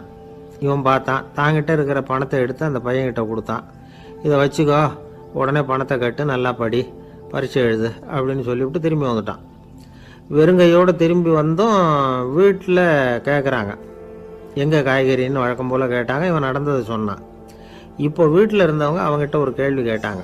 ஏங்க இதே மாதிரி முன்னாடி ஒரு தடவை காய்கறி வாங்க போய் வெறுங்கையோடு திரும்பி வந்தீங்க, இப்போவும் வெறுங்கையோடு தான் திரும்பி வந்திருக்கிறீங்க. ஆனால் முன்னாடி வந்தப்போ வருத்தமாக இருந்தீங்க, இப்போ உங்கள் முகத்தில் வருத்தம் தெரியலையே அப்படின்னு கேட்டிருக்கிறான். அதாவது வீட்டில் இருக்கிறவங்க கேட்டாங்களாம். இப்போ அந்த மனுஷன் யோசிக்க ஆரம்பித்தானான், இந்த 2 நிகழ்வுகளுக்கு என்ன வித்தியாசம்? போன தடவை அவன் பணத்தை இழந்தான், இந்த தடவை அவன் பணத்தை இழந்திருக்கிறான். போன தடவை யாரோ திருடிட்டு போயிட்டாங்க, இந்த தடவை அவனாவே ஒரு பையன் பேரில் இறக்கப்பட்டு எடுத்து கொடுத்துருக்குறான். அன்னைக்கு பணம் போயிட்டுதேன்னு வருத்தமாக இருந்தது, இன்னைக்கு பணம் போனாலும் மனசுக்கு மகிழ்ச்சியாக இருக்குது, நிறைவாக இருக்குது. கொஞ்சம் யோசிச்சு பாருங்கள். பணத்தை இழந்தது மகிழ்ச்சிக்கோ வருத்தத்துக்கோ காரணமாக இருக்க முடியாது. அப்படின்னா வேற எது காரணம்? அன்றைக்கு பணத்தை இழந்துட்டேன்னு அழுதான், இன்றைக்கு பணத்தை இழந்தாலும் மகிழ்ச்சியாக இருக்கிறான். ஆகவே மகிழ்ச்சிக்கும் துக்கத்துக்கும் இழப்பு காரணம் அல்ல, இழப்பு பற்றிய நம்முடைய அறிவு தான் காரணம் அப்படிங்கிறது பெரியவர்களுடைய கருத்து. எந்த பொருளும் நமக்கு கவலையை உண்டு பண்ணுறதில்ல, அந்த பொருள் பேரில் நாம் வைக்கிற பற்று தான் கவலையை உண்டு பண்ணுது. பொருள்கள் நம்ம விட்டுட்டு போயிட்டா நாம் அழுதுகிட்டு இருக்கிறோம், நாமே அதுகளை விட்டுட்டு வந்துட்டா மகிழ்ச்சியாக இருக்கிறோம். இந்த உண்மையை புரிஞ்சுக்கிட்டு நம்முடைய வாழ்க்கையை நல்ல விதமாக அமைச்சுக்கணும். ஒரு ஆள் அழுதுகிட்டு இருந்தான். ஏன்டா அழுகுறேன்னு கேட்குறார் ஒருத்தர். இழக்கிறதுக்கு எதுவும் இல்லை, அதனால் அழறேன்னா. என்னடா சொல்கிறேன்னார். கிட்ட வாங்க சொல்கிறேன்னா. இந்த மணி பர்ஸை வேற ஒருத்தன் பாக்கெட்லேருந்து திருடினேன், அப்புறம் தான் புரிஞ்சுது அவங்ககிட்ட இழக்கிறதுக்கு எதுவும் இல்லைங்கிறது. ஆமாங்க, இது காலி பர்ஸு, அதனால் இப்போ அழுதுகிட்டு இருக்கிறேன், திருடியும் பிரயோஜனம் இல்லை அப்படின்னு சொல்லிவிட்டு அழுதானா. ஒரு கோவிலில் ஆன்மீக சொற்பொழிவு நடந்துக்கிட்டு இருக்குது. ஒரு பெரியவர் பேசிக்கிட்டு இருக்கார். கடவுளை பற்றியும் சொர்க்கத்தை பற்றியும் மனுஷனை பற்றியும் அவர் விவரமாக பேசுகிறார். எல்லாரும் உட்காந்து கேட்குறாங்க. அந்த கூட்டத்தில் ஒரு தத்துவ ஞானியும் உட்காந்துருக்கிறார். அவர் அவருடைய நண்பர். பேசி முடித்ததும் அந்த பெரியவர் மேடையை விட்டு இறங்கினார். நேராக அந்த தத்துவ ஞானிகிட்ட வந்தார். எப்படி இருந்தது என்னுடைய பேச்சு அப்படின்னு கேட்டார். நீங்கள் பேசினது ஒன்றுக்கு ஒன்று முரண்பாடாக தெரிஞ்சுது அப்படின்னாராம் இவர். நான் என்ன அப்படி தப்பாக பேசிவிட்டேன் அப்படின்னாராம் அவர். கடவுளை நம்புகிறவன் சொர்க்கத்துக்கு போவான்னு சொன்னீங்க, அப்புறம் நல்ல விதமாக வாழறவன் சொர்க்கத்துக்கு போவான்னு சொன்னீங்க அப்படின்னாராம். இதில் என்ன முரண்பாடுன்னு கேட்டிருக்காரு அவர். இதில் தான் முரண்பாடு தெரியுது எனக்கு. அதாவது இங்கே ஒருத்தன் எல்லா தப்பும் பண்ணிகிட்டு இருக்கிறான், அவன் கடவுளை நம்பினான்னா அவன் சொர்க்கத்துக்கு போவானா? இது என்னுடைய முதல் கேள்வி. இல்லைன்னா ஒருத்தன் எந்த தப்பும் பண்ணல, ரொம்ப ஒழுங்காக வாழ்ந்துக்கிட்டு இருக்கிறான், ஆனால் அவன் கடவுளை நம்பலை, அவன் என்ன நரகத்துக்கு தான் போவானா? கடவுள் நம்பிக்கை உள்ள ஒரு திருடன் என்ன ஆவான், எங்கே போவான்? கடவுள் நம்பிக்கையே இல்லாத ஒரு நல்லவன் என்ன ஆவான், எங்கே போவான்? ஒருத்தன் இங்கே கடவுள் நம்பிக்கையோட வாழறது முக்கியமா அல்லது நல்லவனா வாழறது முக்கியமா? இதுதான் இவர் கேட்ட கேள்வி. இதை கேட்டதும் அந்த பெரியவர் குழம்பி போட்டார். அவர் சொன்னது நியாயம்தானே. கடவுளை நம்புறவன் தான் சொர்க்கத்துக்கு போவான்னா பேசாமல் கடவுளை நம்பிக்கிட்டு இந்த உலகத்தில் எல்லா தப்பும் பண்ணிக்கிட்டு இருக்கலாமே. பேச்சாளர் குழப்பத்தோடு வீட்டுக்கு போனார். படுத்து தூங்கினார். ஒரு கனவு வந்தது. கனவில் அவர் ஒரு ரயிலில் வேகமாக போயிட்டு இருக்கிறார். எதிரில் உட்காந்துருக்கிறவரை பார்த்து நாம் இப்போ எங்கே போகிறோம்னு கேட்டார். சொர்க்கத்துக்கு போயிட்டு இருக்கிறோம் அப்படின்னாங்களாம். ரயில் போய் நின்றுது. இவர் இறங்கினார். இங்கே கௌதம புத்தர் இருப்பார், சாக்ரட்டிஸ் இருப்பார், அவங்கள பார்க்கறதுக்கு ஒரு நல்ல வாய்ப்பு அப்படின்னு நினச்சிக்கிட்டே அங்கேயும் இங்கேயும் பார்த்தார். அங்கே யாருமே இல்லை. ஒரே பாலைவனம் மாதிரி இருக்குது. பச்சை இல்லை, பசுமை இல்லை, பூக்கள் இல்லை, மரம்லாம் மொட்டையாக நிற்கிது. எலும்பும் தோலுமா சில முனிவர்கள் அங்கேயும் இங்கேயுமா உட்காந்துருக்குறாங்க. இவர் அவங்ககிட்ட போய் இந்த புத்தர், சாக்ரட்டிஸ் இவங்கெல்லாம் எங்கே இருக்கிறாங்கன்னு கேட்டாராம். அப்படி யாரும் இங்கே இல்லையே, அவங்கெல்லாம் யார் அப்படின்னு திருப்பி கேட்டிருக்கிறாங்க. இவருக்கு அதிர்ச்சியாக போச்சு. அப்படின்னா அவங்க எங்கே போயிருப்பாங்க? உடனே ரயில் நிலையத்துக்கு ஓடி வந்தார். அப்போ தான் நரகத்துக்கு ஒரு ரயில் புறப்பட்டுக்கிட்டு இருந்தது அங்கேருந்து. அதில் ஏறி உட்காந்தார். ரயில் வேகமாக போச்சு. நரகம் நெருங்க நெருங்க காற்று குளிர்ச்சியாக வீச ஆரம்பிச்சுதான். வெளியில் பசுமையாக இருந்துதான். அழகான மலர்கள், அழகான நீர்நிலைகள், நந்தவனங்கள், ரொம்ப அருமையாக இருக்குது. ரொம்ப அங்கே இருந்தவங்கெல்லாம் ரொம்ப மகிழ்ச்சியாக உல்லாசமாக வேறு இருந்திருக்கிறாங்க. எங்கே பார்த்தாலும் ஆடல் பாடல் உற்சாகம். இவர் ரயிலை விட்டு இறங்கினார். அவருக்கு சந்தேகம், இதுவா நரகம் அப்படின்னு விசாரிச்சிருக்கார். ஆமாம், இதுதான் நரகம்னாங்களாம். எனக்கு ஒரு சந்தேகம் இருக்கார். என்னன்னு கேட்டிருக்காங்க. கௌதம புத்தரும் சாக்ரட்டிஸும் லாவோஸும் இவங்க மாதிரி இன்னும் பல பேரும் கடவுள் நம்பிக்கை இல்லாதவங்க, அவங்கெல்லாம் இங்கே இருக்கிறாங்களா அப்படிங்கிறது தான் என்னுடைய சந்தேகம் அப்படின்னாராம். இப்போ அவங்க சொல்லியிருக்கிறாங்க, இப்போ நீங்கள் பார்க்குறீங்களே பசுமையும் பச்சை பயிர்களும் ஆடல் பாடல்களும் அழகிய மலர்களும், இது எல்லாமே கௌதம புத்தரும் சாக்ரட்டிஸும் அது மாதிரி மகான்களும் இங்கே வர ஆரம்பித்த பிறகு தான் உண்டாக ஆரம்பிச்சுது. இந்த பிரதேசத்தை அவங்க அப்படியே மாற்றிவிட்டாங்க.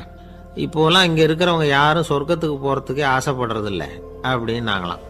இந்த அதிர்ச்சியிலேயே அந்த பெரியவர் கனவு கலைஞ்சி முடிச்சுக்கிட்டார். இதில் இருக்கிற கருத்து என்னன்னா, நல்லவர்கள் எங்கே இருக்கிறாங்களோ அந்த இடத்துக்கு பேர் தான் சொர்க்கம். சொர்க்கம் நரகம்ங்கிறதெல்லாம் ஆன்மீக பண்புகள், அவ்வளவுதான். ஒரு பெரிய காடு, அந்த காட்டுக்கு மத்தியில் ஒரு ஆசிரமம். அங்கே ஒரு முனிவர் இருந்தார். பல இடங்கள்லேருந்து வர்ற குழந்தைகளுக்கு அவர் பாடம் சொல்லி கொடுத்துக்கிட்டு இருக்கிறார். ஏழை பணக்காரர் அப்படிங்கிற வித்தியாசம்லாம் கிடையாதுங்க. எல்லாரும் அவர்கிட்ட தங்கள் பிள்ளைகளை அனுப்பி வச்சாங்க. மன்னர்களுடைய பிள்ளைங்க கூட அங்கே அவர்கிட்ட தான் படிக்கிறதுக்கு வருவாங்க. ஆனால் அந்த முனிவரை பொறுத்த வரைக்கும் எல்லா பிள்ளைங்களும் ஒன்று தான். இது யார் வீட்டு பிள்ளைன்னெல்லாம் பார்க்க மாட்டார், எல்லாரும் சமம். மாணவர்கள்லாம் அங்கேயே மாத கணக்கில் வருஷ கணக்கில் தங்கி இருந்து பாடம் கற்றுக்கிட்டு போகிறது வழக்கம். அவராக பார்த்து போன்னு சொல்கிற வரைக்கும் அங்கேயே இருக்கணும், படிக்கணும். குருகுல வாசம். ஒரு சமயம் ஒரு ராஜகுமாரனும் அவர்கிட்ட படிச்சுக்கிட்டு இருந்தான். அவனுக்கு ஒரு 15 வயசு இருக்கும். சில வருஷம் கழித்து இந்த முனிவர் தன்கிட்ட இருக்கிற மாணவர்களுக்கெல்லாம் பரீட்சை வச்சார். அவங்களுடைய அறிவு முதிர்ச்சியை கணிக்கிறதுக்காக பல சோதனைகள்லாம் வச்சார். ஒவ்வொருத்தராக பார்த்து, இனிமேல் நீங்கள் உங்கள் வீட்டுக்கு போகலாம் அப்படின்னு சொல்லி அனுப்பி வச்சுக்கிட்டு இருக்கிறார். எல்லாரும் போயிட்டாங்க. கடைசியாக மிஞ்சி இருந்தது ஒரே ஒரு மாணவன். அவனை மட்டும் வீட்டுக்கு அனுப்பலை. யார் அந்த பையன் தெரியுமா? அவன்தான் அந்த ராஜகுமாரன். ராஜகுமாரனுடைய தந்தைக்கு, அதுதான் இந்த ராஜாவுக்கு, அங்கே வயசு ஏறிக்கிட்டே போகுது. என்ன இது, படிக்க போன பையன் இன்னும் திரும்பி வரலையே அப்படின்னு நினச்சார். வந்துட்டா சீக்கிரமாக அவனுக்கு பட்டம் கட்டி விட்டு நாம் விலகிக்கலாமே அப்படின்னு நினச்சாரு. கல்யாணம் வேறு பண்ணி பார்க்கணும் பையனுக்கு. ஆனால் பையன் வர்ற வழியை காணும். ராஜா பார்த்தார். சரி, நேர்லேயே போய் என்னன்னு தெரிஞ்சுட்டு வந்துடுவோம் அப்படின்னு காட்டுக்கு புறப்பட்டார். அங்கே போய் முனிவரை பார்த்தார். முனிவர் இவரை அன்பாக வரவேற்று உட்கார வச்சார். அதுக்கப்புறம் ராஜா மெதுவா, எல்லாரையும் வீட்டுக்கு அனுப்பி வச்சுட்டிங்களாமே, ஏன் பிள்ளைய மட்டும் அப்படின்னு சொல்லி மெதுவாக இழுத்தார். முனிவர் இதுக்கு உடனே பதில் சொல்லலை. ராஜாவை கூப்பிட்டுட்டு போய் விருந்தினர் குடிசையில் தங்க வச்சார். அதுக்கப்புறம் சொன்னார், உங்கள் மகன் எல்லா பாடங்கள்லேயும் முதலிடம் வாங்கியிருக்கான். இப்படி முதலாவதாக வர்ற மாணவனுக்கு நாங்கள் இன்னொரு தேர்வு வைக்கிறது வழக்கம். அதுலேயும் அவன் முதலாவதாக வந்துட்டான்னா அவன் ஒரு பெரிய வித்வான் அப்படிங்கிற கௌரவத்தை அடைஞ்சிருவான் அப்படின்னார். அதாவது முனிவர் அப்படி சொல்கிறார். அப்படி சொல்லிவிட்டு போயிட்டார் அவர். ராஜா அங்கேயே தங்கிட்டார். ராத்திரி படுத்து தூங்கினார். காலையில் எழுந்திரிச்சு அந்த குடிசைக்கு வெளியில் வந்தார் பல்லு விளக்கறதுக்காக. அந்த சமயத்தில் தூரத்தில் ஒருத்தன் ஒரு கையில் கோடாலியை வச்சுக்கிட்டு தலையில் ஒரு பெரிய விறகு கட்டை சுமந்துக்கிட்டு வந்துக்கிட்டு இருக்கிறது மாதிரி தெரிஞ்சது. யாராவது விறகு வெட்டியாக இருக்கும் அப்படின்னு நினச்சார் ராஜா. கிட்ட வந்ததும் உத்து பார்க்குறாரு. பார்த்தா அது தன்னோட புள்ள. திகைச்சு போயிட்டார். என்ன இது, ஒரு ராஜகுமாரனை கூட இது மாதிரி வேலையெல்லாம் செய்ய சொல்கிறாங்களே அப்படின்னு நினச்சார். ராஜகுமாரன் விறகு கட்டை கொண்டுகிட்டு போய் கொல்லை பக்கம் வச்சான். அந்த சமயம் முனிவர் அங்கே வந்தார். என்ன மகனே, விறகு வெட்டிட்டு வந்துட்டியா? சரி, இப்போ ஒரு துடைப்பத்தை எடுத்துக்கோ, விருந்தினர் குடிசையின் வாசல் பக்கத்தை கூட்டி பெருக்கி சுத்தம் பண்ணு போ அப்படின்னார். அப்படியே செய்கிறேன் குருவே அப்படின்னு சொல்லிவிட்டு போனான். சுத்தம் பண்ண ஆரம்பிச்சிட்டான். ராஜா பார்த்தார் இதை. உடனே ஓடியாந்தார். மகனே, என்ன காரியம் பண்ணுற? துடப்பத்தை கீழே போடுனார். இப்போ அந்த ராஜகுமாரன் சொல்கிறான், தந்தையே, இது என்னுடைய குருதேவரோட உத்தரவு. இங்கே நான் ஒரு மாணவன். இங்கே அரசனும் ஒன்று தான், ஆண்டியும் ஒன்று தான். குருதேவர் சொல்கிறத மறுக்காமல் செய்கிறது தான் எங்கள் கடமை அப்படின்னா. இந்த சமயம் முனிவர் அங்கே வந்தார். இவனை முதுகில் தட்டி கொடுத்தார். அப்புறம் ராஜா கிட்ட சொன்னார், அரசே, உங்கள் புள்ள எங்கள் கடைசி தேர்வுலையும் வெற்றி பெற்றுட்டான். பணிவு தான் மாணவர்களின் மிக உயர்ந்த குணம். குருநாதர் சொல்றது மனசுக்கு பிடிக்கலன்னா கூட மறுக்காம செய்யணும். அப்படி செய்யறதுனால எதை செய்யலாம் எதை செய்யக்கூடாது அப்படிங்கிற விவேகம் அவங்களுக்கு வந்துடும். செய்யக்கூடாததை கூட பெரியவங்க சொல்லிவிட்டா செஞ்சுதான் ஆகணும் அப்படிங்கிற பணிவு அவங்களுக்கு வந்துடும். இந்த குணம் வந்துட்டுதுன்னா அவங்க எத்தனை கடினமான வேலையாக இருந்தால் கூட ரொம்ப சுலபமாக செஞ்சு முடிச்சிருவாங்க. தூக்கத்திலேயும் அப்புறம் துக்கத்திலேயும் தோண்டு போட மாட்டாங்க. இந்த பணிவும் விவேகமும் அவங்கக்கிட்ட மன உறுதியை ஏற்படுத்தும். அந்த உறுதி உங்கள் பையனுக்கு வந்தாச்சு. இனிமேல் அவனை நீங்கள் அழைச்சிட்டு போகலாம். அவன் நிச்சயமாக பேரும் புகழும் பெறுவான் அப்படின்னார். ராஜா அவரை பார்த்து, குருதேவா, புரிஞ்சுக்கிட்டேன், என்னை மன்னிக்கணும் அப்படின்னாரு. அதுக்கப்புறம் மகனை அழைச்சிக்கிட்டு நாட்டுக்கு திரும்பி வந்துட்டார். இந்த கதையை இன்று ஒரு தகவலில் சொல்லுங்க சார், உங்கள் நிகழ்ச்சியில் சொல்லுங்க சார் அப்படின்னு சொல்லி மாணவர்கள் கேட்டால் பணிவாக இருக்கிறது எப்படி அப்படிங்கிறத புரிஞ்சுக்குவாங்க அப்படின்னு சொன்னார் ஒருத்தர். சரி சொல்லுவோம், அதுக்கு முன்னாடி நேர்லேயே ஒரு பையன்கிட்ட சொல்லி பார்க்கலாமே அப்படின்னு தோணுச்சு. உடனே ஒரு பையனை கூப்பிட்டோம்.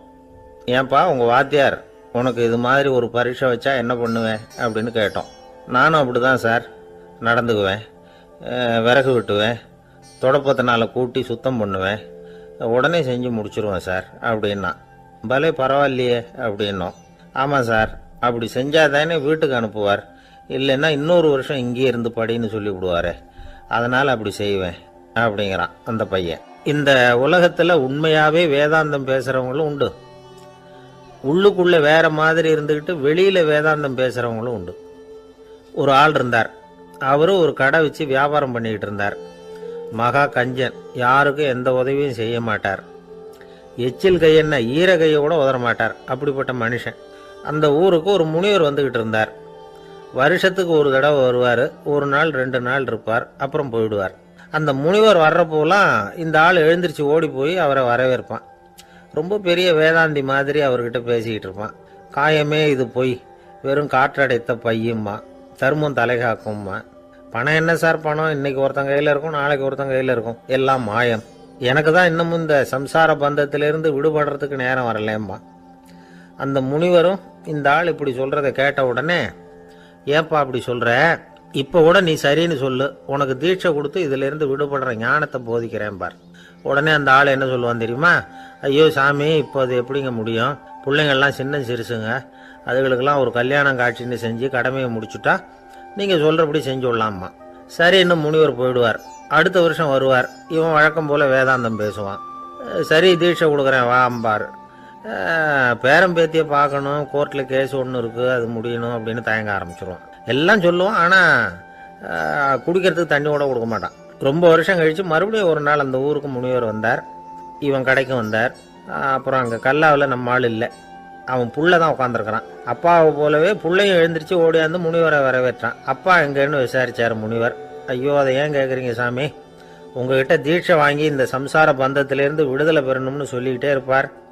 அது நிறைவேறாமலே போய் சேர்ந்துட்டார்.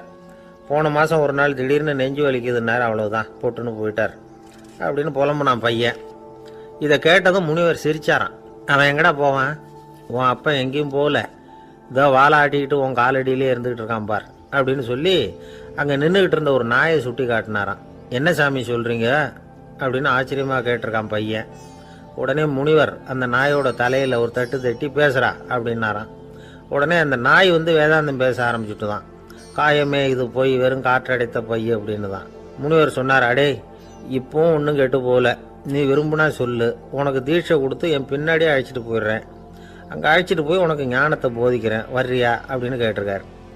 உடனே அந்த நாய் சொல்லிச்சான், ஐயோ அதை ஏன் கேட்குறீங்க சாமி, நான் உண்ணாமல் தின்னாமல் ஏராளமான சொத்து சேர்த்து வச்சுட்டேன். என் பிள்ளைங்க அதோட பெருமை தெரியாமல் ராத்திரி நேரம்லாம் கதவை திறந்து போட்டுட்டு தூங்கிடுவாங்க. அதனால் இப்படி நாயாக பிறந்து ராத்திரி பகலாக சுற்றி சுற்றி காவல் காத்துக்கிட்டு கிடக்கிறேன். இப்போ எப்படி சாமி வர முடியும் அப்படின்னு கேட்டுதான். அறியாமையிலேயே சுகம் கண்டு இப்படி இருக்கிற ஆளுங்களுக்கு எப்படி விடுதலை கிடைக்கும், எப்போ விடுதலை கிடைக்கும் அப்படின்னு கேட்குறார் தசாவதானி, திருக்குறள் பேர் ராமையா. அவர் கேட்குறது நியாயம் தானே. இந்த காலத்து பையன் ஒருத்தன் அப்பா கிட்ட சொன்னான், அப்பா இன்னைக்கு நான் 1 ரூபா மிச்சப்படுத்தி விட்டேன் அப்படின்னு. நானும் அப்படியா,